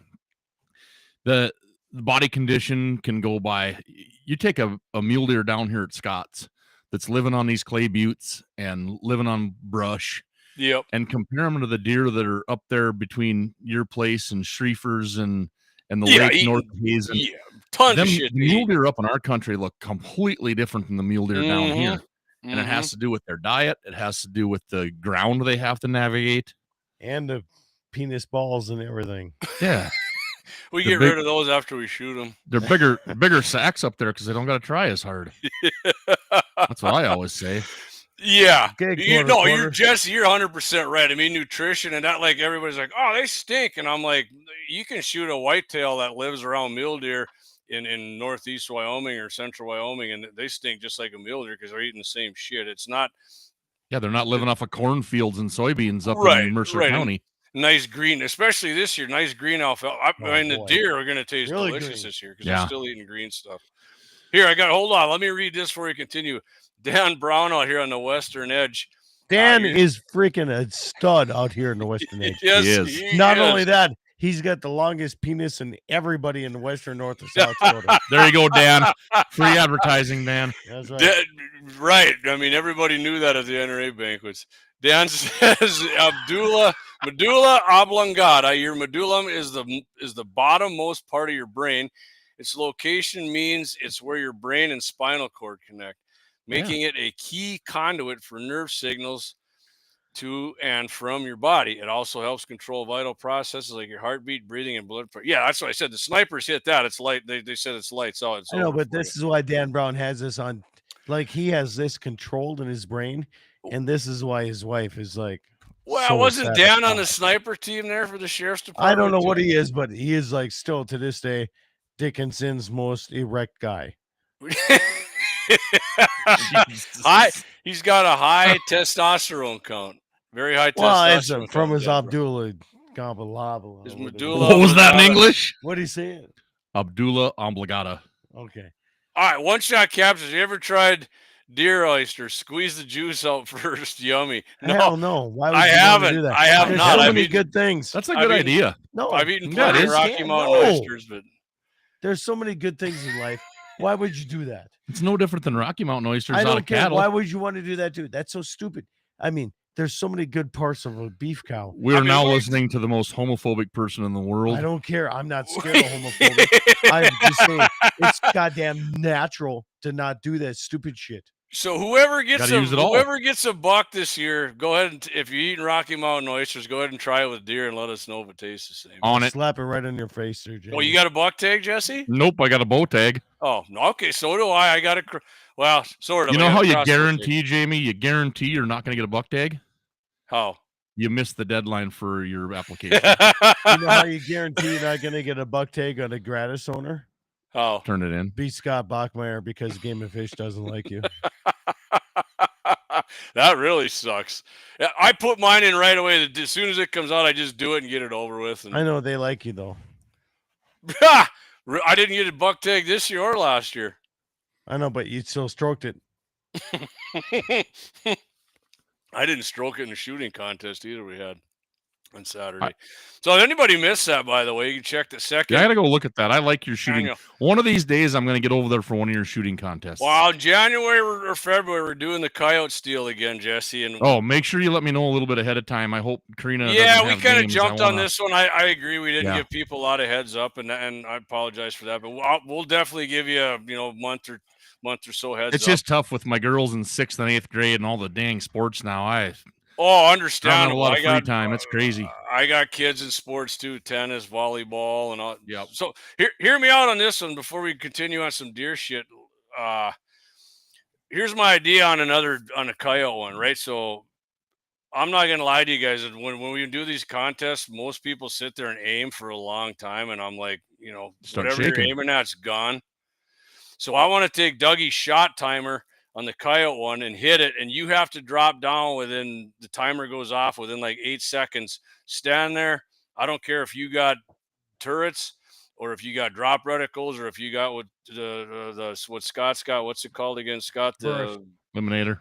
eliminator. You got 8 seconds to drop down and drop your bipod or put on your sticks or whatever, and you got to hit the coyote at 300. We're going to start out that way. What do you? 8 seconds is How are you gonna judge forever. that? There's no way. All to right, judge so that's it what I off wanted to that, ask you guys. So how long do you think we should get from the beep till you get down and drop the hammer and drop No. the firing pin? So that's way different. I think that's. I mean, that could be like 10 seconds to like All right, so give 30 me an minutes. average. Give me an average if you 10 yip and the seconds to coyote 30 stops. minutes. 10 seconds If to 30 you're minutes. if you're walking along Yeah, in a coyote contest and all of a sudden you look over at your partner and go coyote, that's you what drop- I'm talking about right and there. you drop Jesse. down to the ground at a 90-degree angle and you got a coyote on a fence and you got a window where if he takes 3 more steps, he's over the top of the draw. Yep. You've got 4 to 5 seconds or he's All right, gone. All right, so Eric Newman agrees. You said 5 seconds. Yeah. No.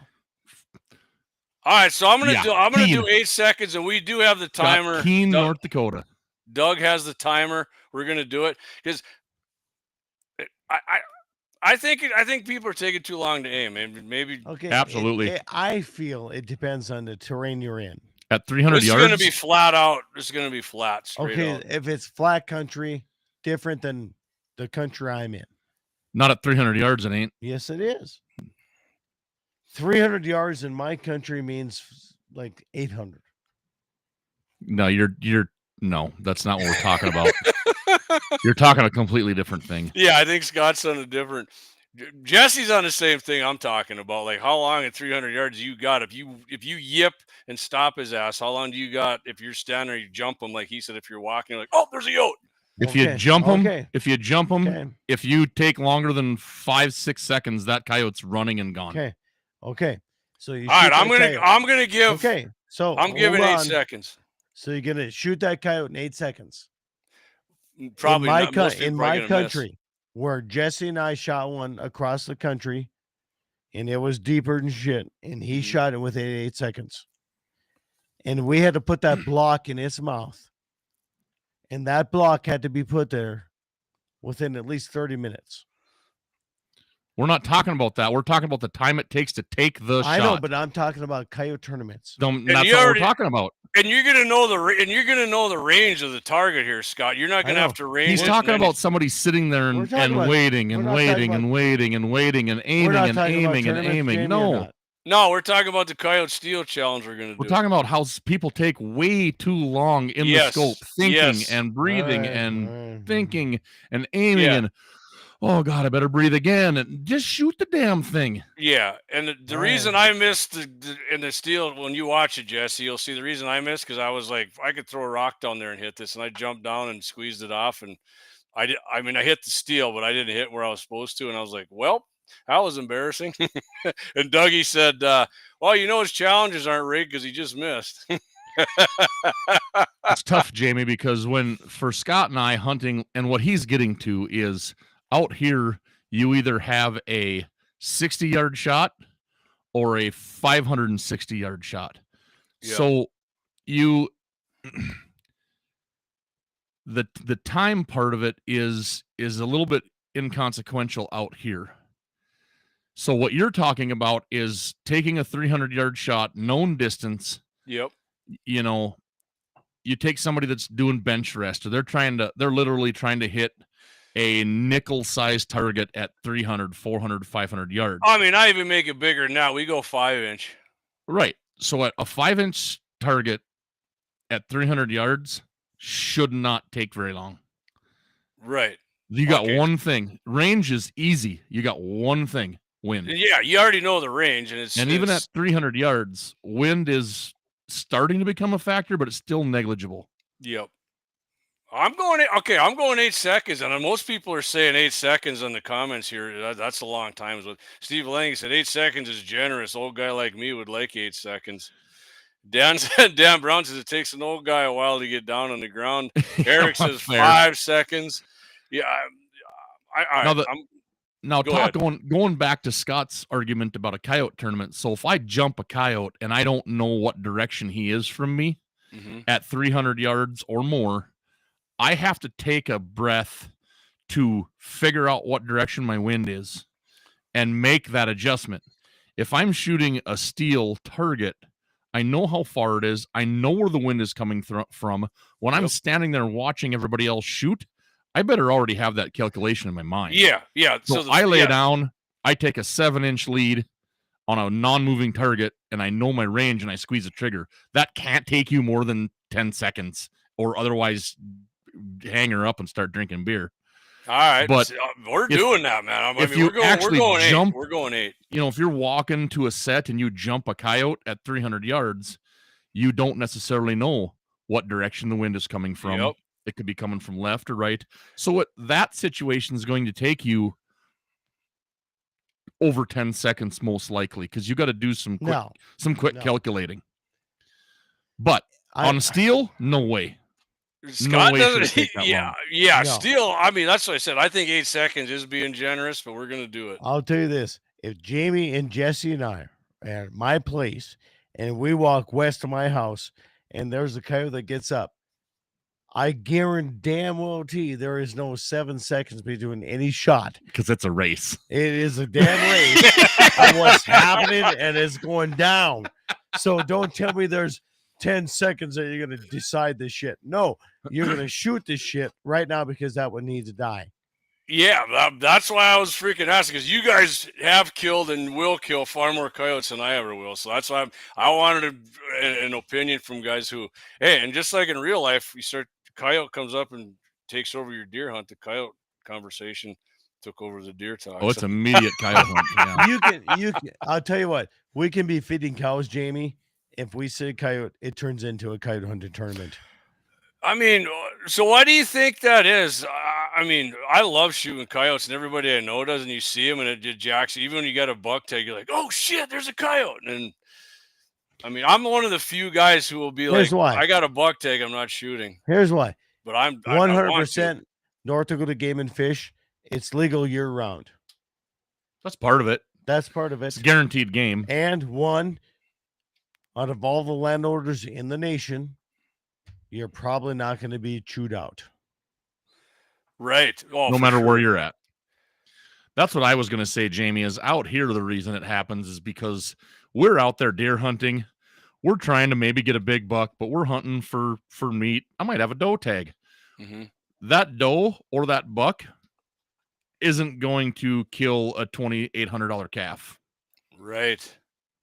So it doesn't matter what I'm hunting. If I see a mountain lion, if I see a wolf, if I see a coyote, if I see a chupacabra, it is immediately on. That chupacabra is very elusive. They are elusive, but They're you'll very see one elusive. eventually. Yeah. I mean, varmints and predators. Definitely. You guys goes on high alert right away. And But here's the thing, though. You got to put like steep banks, river crossings. I mean, there's more than just that stuff. So everybody's like, "Oh my God, beef is so expensive. Look how much beef went up." Still went up a lower did you percentage than see- everything else in the did you last see what 25 years. Potato chips went up. Right. Like everything. Insurance. Freaking Jesse. I mean, everything insurance. did. Yeah. I mean, there's no getting around that. But here's the thing, like everything went up so much. Even Beef bullets. is the least expensive that it went up. From 1980 till now, it's the lowest percentage of increase of any Absolutely. commodity. That's crazy. All right. Hold on a minute here. Now we're serious there, Jamie. How do you like this show? No, I'm fine with getting serious about stuff. I'm just saying I gotta do a break here and we're gonna come back. Right. I need a new mix. Yeah. All right, so here's what we're gonna do. We're gonna come back. You guys all got Scott's got a gratis, Jesse's got a doe tag. That would be doe with a B, bow tag. All right, well, And we're gonna that's get you. it. We're gonna act like you got a deer rifle tag, and we're gonna ask you guys what you're gonna use in your ammo. We're gonna talk about that when we come back. We're doing rifle ammo. All right. We're gonna do rifle ammo, copper, and all that bullshit. We'll be right back. We got about 20 minutes left. We'll be right back.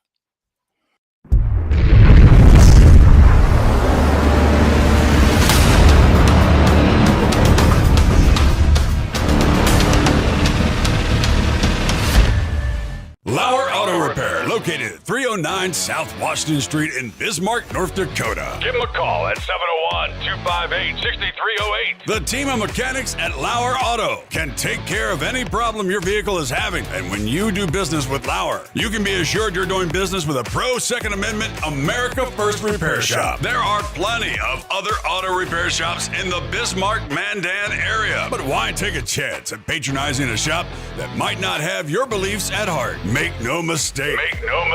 Lauer Auto is your pro Second Amendment repair shop. When you talk to the guys at Lauer Auto, don't forget to tell them that you heard they are a sponsor of Guns and the 701 and that you appreciate their support of our pro Second Amendment, pro North Dakota live stream and podcast. That's Lauer Auto Repair, 701-258-6308.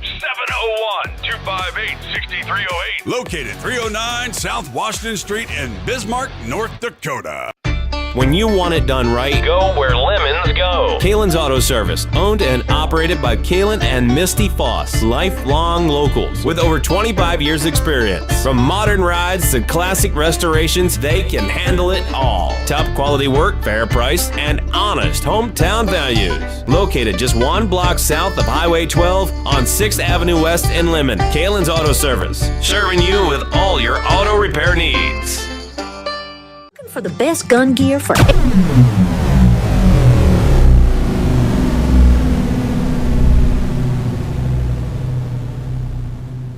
You just chambered around.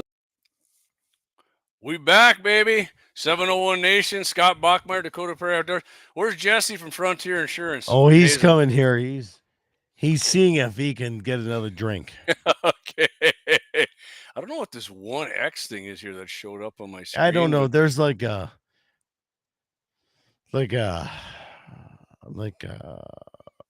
there it is. All right, let me get to some. It is. No. Let's hit some of these. Somebody's chats. like trying to get you a GPS code here or something. Oh, they're scanning it or something. I think so. Okay. You're so famous that people want to scam you. Man, I wish I was, but I'm not. So, do you have an account for ball sack shrinkage in the late season? I do not. So I'll tell you this. So I've been hunting with Jesse a long time. Yep. The very first time, like we got into archery hunting, not only archery hunting, but recurve bow hunting. Yep. That's where we started. And we set up a lot of things, and he started snoring it across the draw for me. And that brought deer right into us. Yeah. Oh, shit, Like man. he was a snoring machine, and evidently that was the buck grunt that brought everything in there. Man, I did the same thing. Remember, I got my first one of the crossbow there in 2011, and I told you I fell asleep in the blind. I was snoring and woke up when he was there. And I called you afterwards, and the next week I think he had the guy on from Bowtech, actually, and I had the Bowtech crossbow. And yeah, so Steve says beef is cheap. I buy local and process myself. Best beef in the world. Eric Okay, says so here's the thing. So ever since I put on the website that I'm selling my cows here, and unfortunately it's a family ordeal that I have to do this, and I hate it with my passion, and my wife hates it. So yeah, we're selling out, and I got this TikTok shit going on. And everybody, there's a few people, I don't read all of them because I don't care. But there's some people saying, who did you vote for? That's why Trump's screwing you over. I'm like, because Trump. I mean, it remains to be seen, but I know, but I don't like what he said, but I know he said some stupid stuff, but here's the thing: it's still better than it was 5 years ago. Yeah. So I really don't. So I don't know why all these people on social media want to go political right away. Because we could go all over the place with this, but I don't want to do that. My family and my friends, we supported ourselves tonight. We're here. We're celebrating a good night. I think I done really good trying to raise a really good beef cows, and my wife supported me on that, and Jesse's here. So you know what? We're going to try to make bucks where we can and bake where we can. Sorry. Absolutely. Absolutely, Scott. All right. Shamalama ding dong. Damn, Jesse, you're a good singer. Give us a little water again.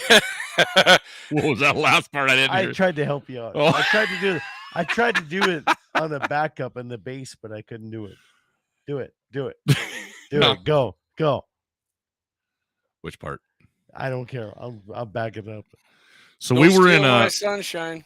Okay. So Jamie, we were in a karaoke bar in South Dakota. You want to? We're gonna go way back. And there was this karaoke bar that we stopped into by chance. It was in a trailer house, which you wouldn't think was very cool, but it was cool. It was 4 trailer houses put together. Yeah, and it was a bar, and there was karaoke, and I'm like, wow, I'll go sing a song.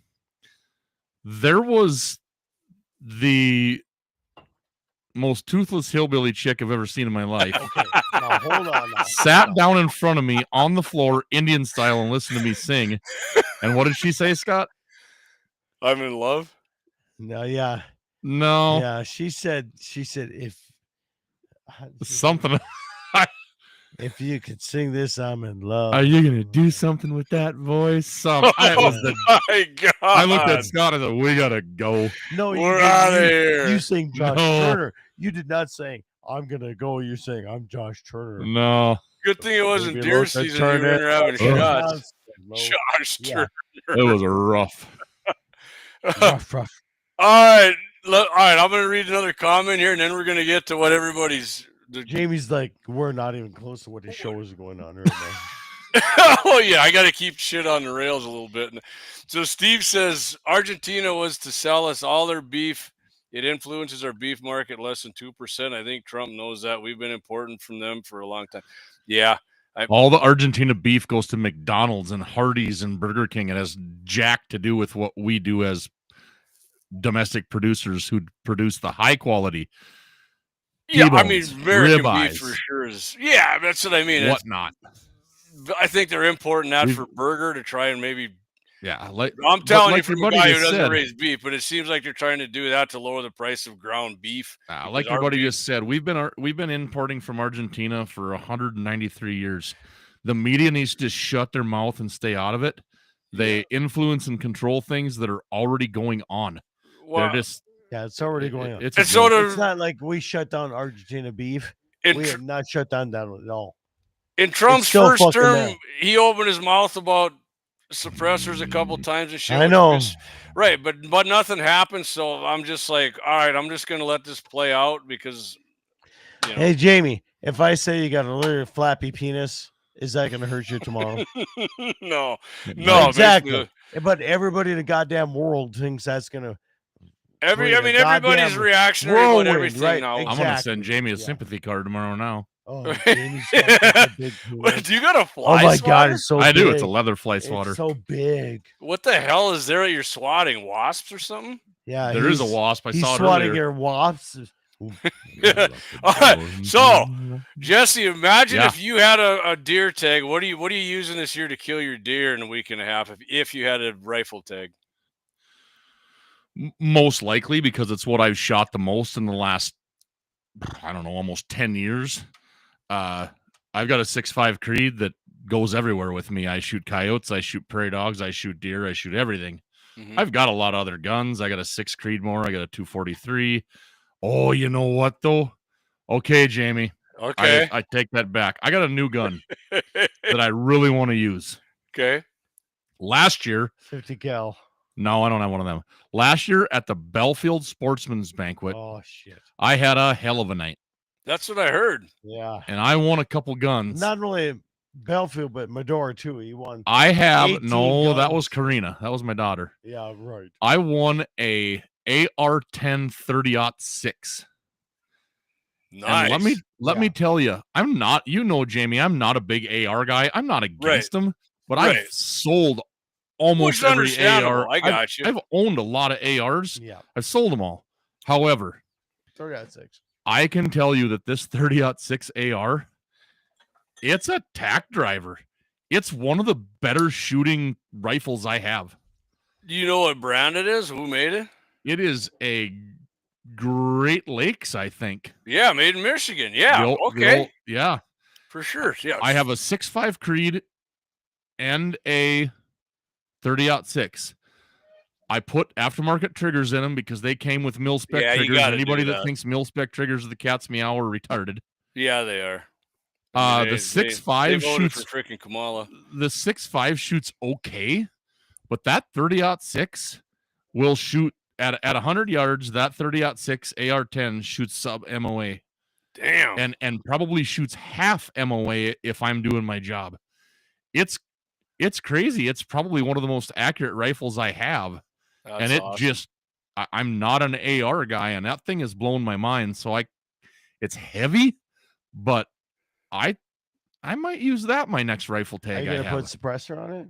Awesome. Absolutely. Oh yeah, you got it. I mean, it's the only gun I have. There's two centerfire rifles in my house that are not threaded and zeroed for suppressor. One of them is my wife's 257 Roberts because she will not let me thread it. And it's a very nice blued gun. It's not going to ruin the accuracy. Don't worry. It's a nice gun. And it's her gun, and she didn't want it threaded. So I said, okay, but you don't get to use it anymore because I will not hunt beside you. The other gun that I have that is a centerfire rifle that I'm probably not going to, number one, I'm not going to shoot it much, but I'm not going to thread it. I ended up with a Ruger number 1 25-06. Nice. That gun's probably not getting single threaded shot, right? For those who don't know, it's a single shot. Yeah, it's a breech load. Yep. Single shot. If I thread that, guns. it's going to hurt the value. That's an expensive, I can't blame you for that one. Gun. So I can't blame. Them are the only two guns as far as centerfire that I have that are not sighted in with suppressor. I have 2 hearing aids. Even with my hearing aids in, some days I have a hard time. I have tinnitus. I got that shit too. I am the poster boy for the Hearing Protection Act if it ever comes to fruition. I mean, and mine's all exposure. I rode snowmobiles. I shot guns. I farmed with tractors with no cabs. A welding shop with no hearing protection because I was 23 years old and stupid. It was just because I can't hear. It is. It's just my hearing loss is 100% exposure. It's all my own fault. And I am a 110% advocate for suppressors just for the hearing protection side of it. Yeah. I won't let my girls shoot anything other than pistols without a suppressor on it. And when they shoot pistols, they're required to have some sort of hearing protection on. Yep. 100%. My girls are the same way, Jesse. They're like suppressor snobs. They're like, oh, there's no suppressor on it. I don't want to shoot that freaking thing. So yep, I'm out. Steve Langley says this is the best trio on the net. I enjoy listening to this. Steve, I haven't heard that name in a while. How you doing, Steve? Thanks, Steve. Appreciate that, buddy. So speaking of just real quick, and then we're gonna get Scott what he's gonna use, and I'll tell you what I'm. Ruger, right? Everybody, you guys know Ruger Americans, Ruger American rifles. They got a new model, they call it the Prairie model, 20-inch bull barrels. They all come with spiral. It looks just like a Ruger American, but it's got the bull barrel, and they all come in one color code. It's all black with like that splatter coating they got on the Gen 2s, and they got the bronze ceramic coat on the action and the bull barrel. 6.8 pounds, still not 7 pounds, even with the bull. Why? 223. Is that like FCC? It's the goal to have them underneath 7.5 pounds. Yeah, I agree, man. If something's 7.5 people don't like pounds, to carry them. I don't like to carry 100%, Jesse. I agree. So if you're 6'8", I always add like if you get your scope, your rings, and your bipod, you're adding like 3 pounds. You got under a 10-pound rifle yet, but.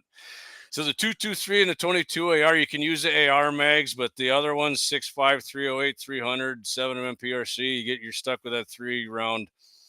I know it's a FUD mag. Jesse doesn't like mags. I like the big mag hanging out just because it pisses people off who don't like them.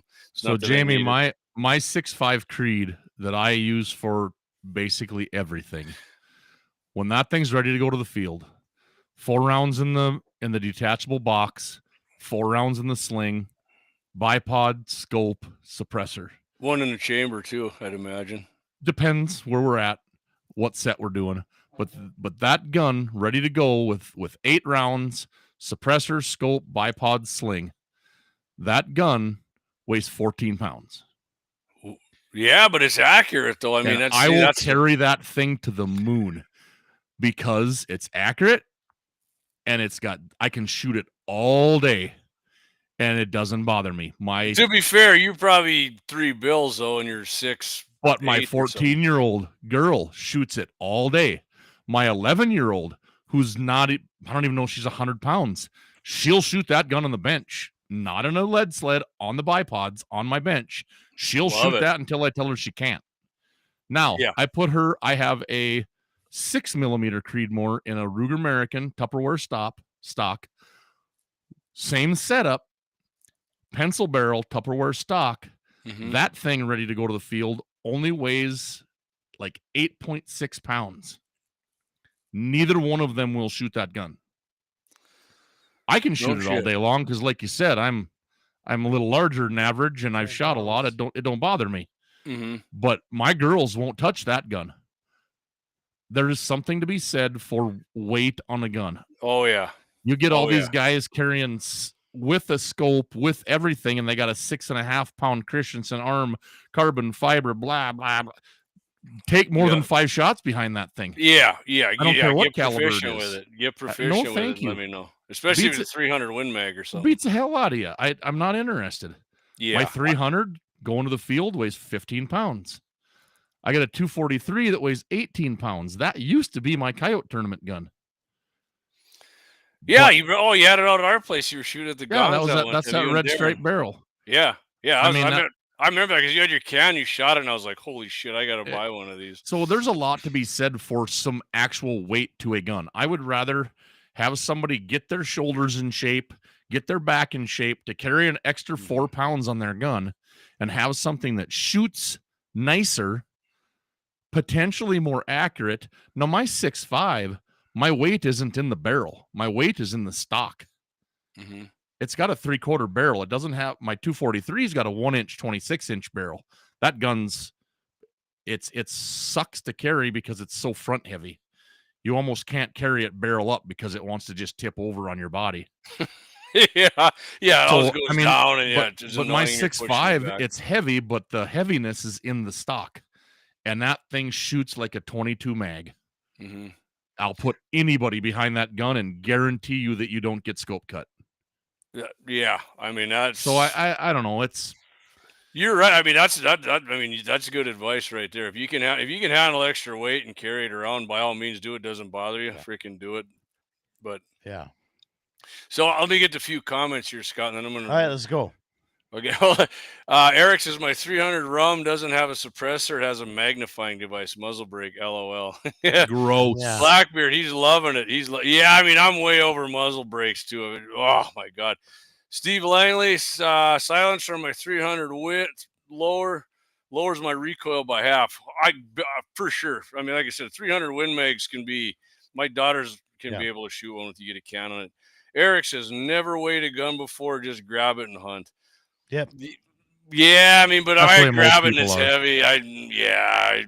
I got you, Eric. I know what agree. you're saying, buddy. Yeah. All right, But, Scott. but you can definitely tell But here's the 9-pound gun from a 15-pound gun. 100%. Yeah. Yeah, like if I'm going to go walking, if I'm going in the Badlands and somebody's like, hey, man, take this 15-pounder. I'm, no way. That's why I put my 6 Creed. That's why I put my 8.5-pound gun. Yeah, together. that's when I do that because I'm 6 foot, 190 pounds. Yeah, I'm not. He's tiny. Yep, I just. I'm just a widow guy. All right, Scott, you got your Gratis tag. What are you rolling with this year for 6.5, baby? The 24-inch one, that Savage, Yeah, you guys? it's the same thing that I shot that antelope with you. It's my gun. It is what it is. I know it, and I shoot it all the time. So I know where it hits. And you are money with it. I can verify that, not just on the antelope, but we shot some other shit in Scout. I got a doe tag right here. I'm using the AR, man. 55 grain Nostra ballistic tips. Yeah. Yep. Have fun shooting 30 that's not gonna times. do nothing, JD. We tested in gel at 300, and that sumbitch went in 11 inches and blew up a huge wound channel in there. I'm not gonna shoot a deer at 300. It's gonna be 200 and in. And I'll video it too. I mean, hey, my daughter shot her very first deer, 55 grain Hornady VMAX at 240 yards. Money with a 22-250, and that's a varmint bullet, and it wrecked that deer. Yeah. Oh yeah. So that was probably going 32 or something, 33. Oh no, not out of a 22-250, 30, almost like 34 something. Really? Oh Yeah. shit. Okay. I'd have to go look, Jamie. This one's going 2,900 when it's coming out of mine, but I'll look. But yeah, I mean it. Like I said earlier in the show and before, my daughter smoked hers at Clay's last year, and I was going 2,900 at soft point, and that ended it quick. Blew right through it. So yeah, I'm not 22-250 for sure. Will extend your range with that. Yeah. So Justin says I towed an M1 Garand through the Killdeer Mountains when I was younger. I hunted with a lighter rifle the next year. Damn right, boy. Yeah, I agree. Come over to my Justin. place. We'll have some whiskey and we'll drive together. Hell, Jamie, I even underestimated it a little bit more than I thought I did. Okay. The 55 grain VMAX out of a 22-250, the Hornady load, factory rounds 3680. Oh. Yeah, I mean, He's honestly, ripping. Jesse, that's probably good to 400 on a long shot, if not Ripping. honestly. I mean, granted, it's a VMAX bullet, so it's got the lighter jacket, but I don't care. But that goes in and it'll vaporize the freaking lung, Deer, man. whitetail deer, mule deer, they're a light-hided animal. You're not shooting a moose or an elk or a Russian boar or Chupacabra. Chupacabras. People forget that about deer, man. I mean, their skin is light. You go through there, and especially if you don't hit a rib, that's going to vaporize their lungs, and it's over with them in 30 seconds. No doubt about it.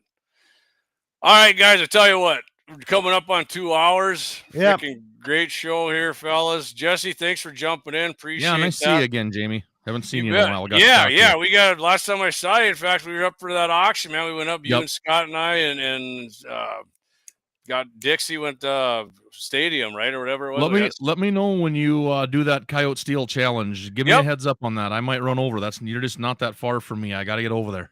Yeah, 100%. Let's do it. I mean, I've had guys come up from Mercer County before and did it many times. So, hey, One Shot Cap, take care, man. Good to see you, Jesse. Thanks, One Shot. Thanks for jumping in. Scott, appreciate you.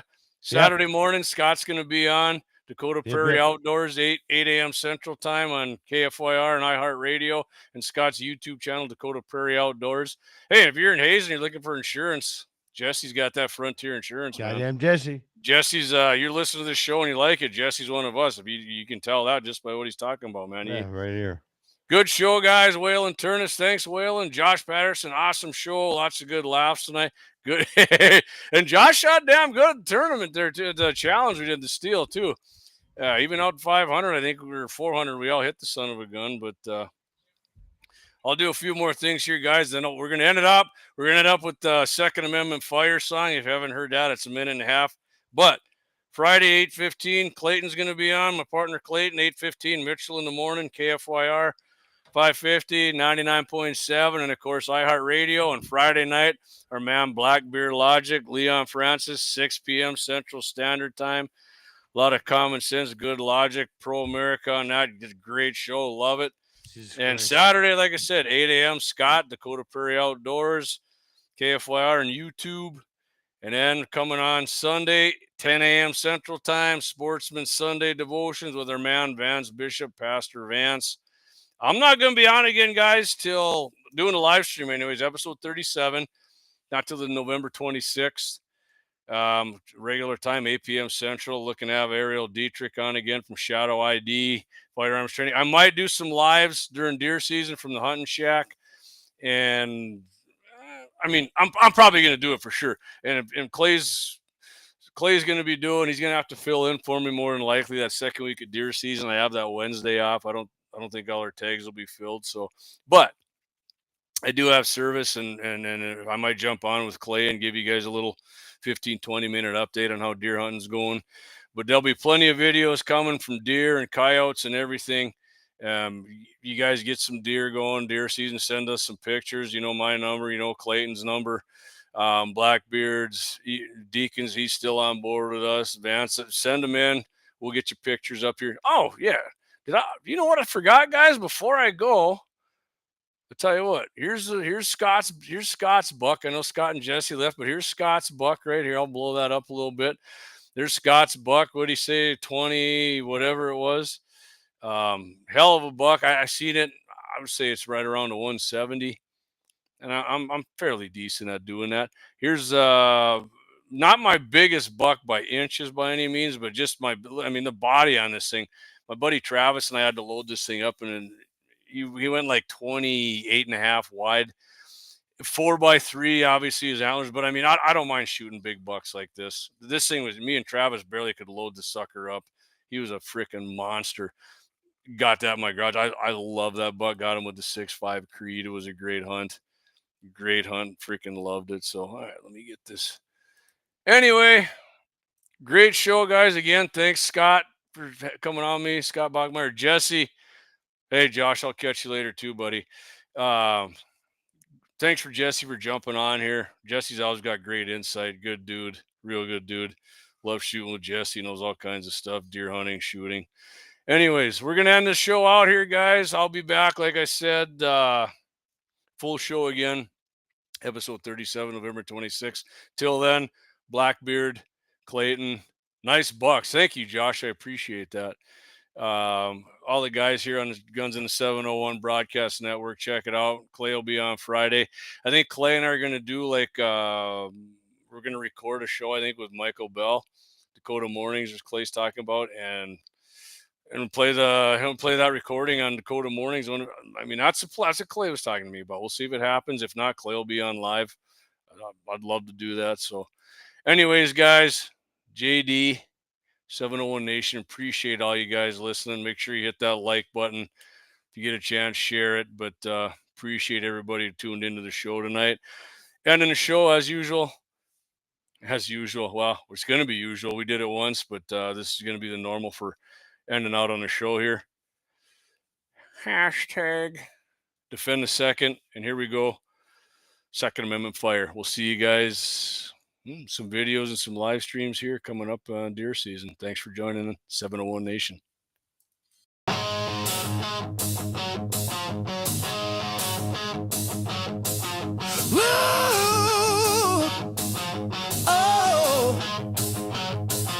Born with the right, etched in stone. Second Amendment, we stand alone.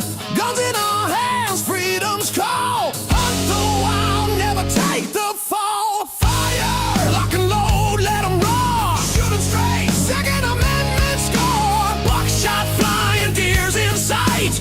Rock the range on the night.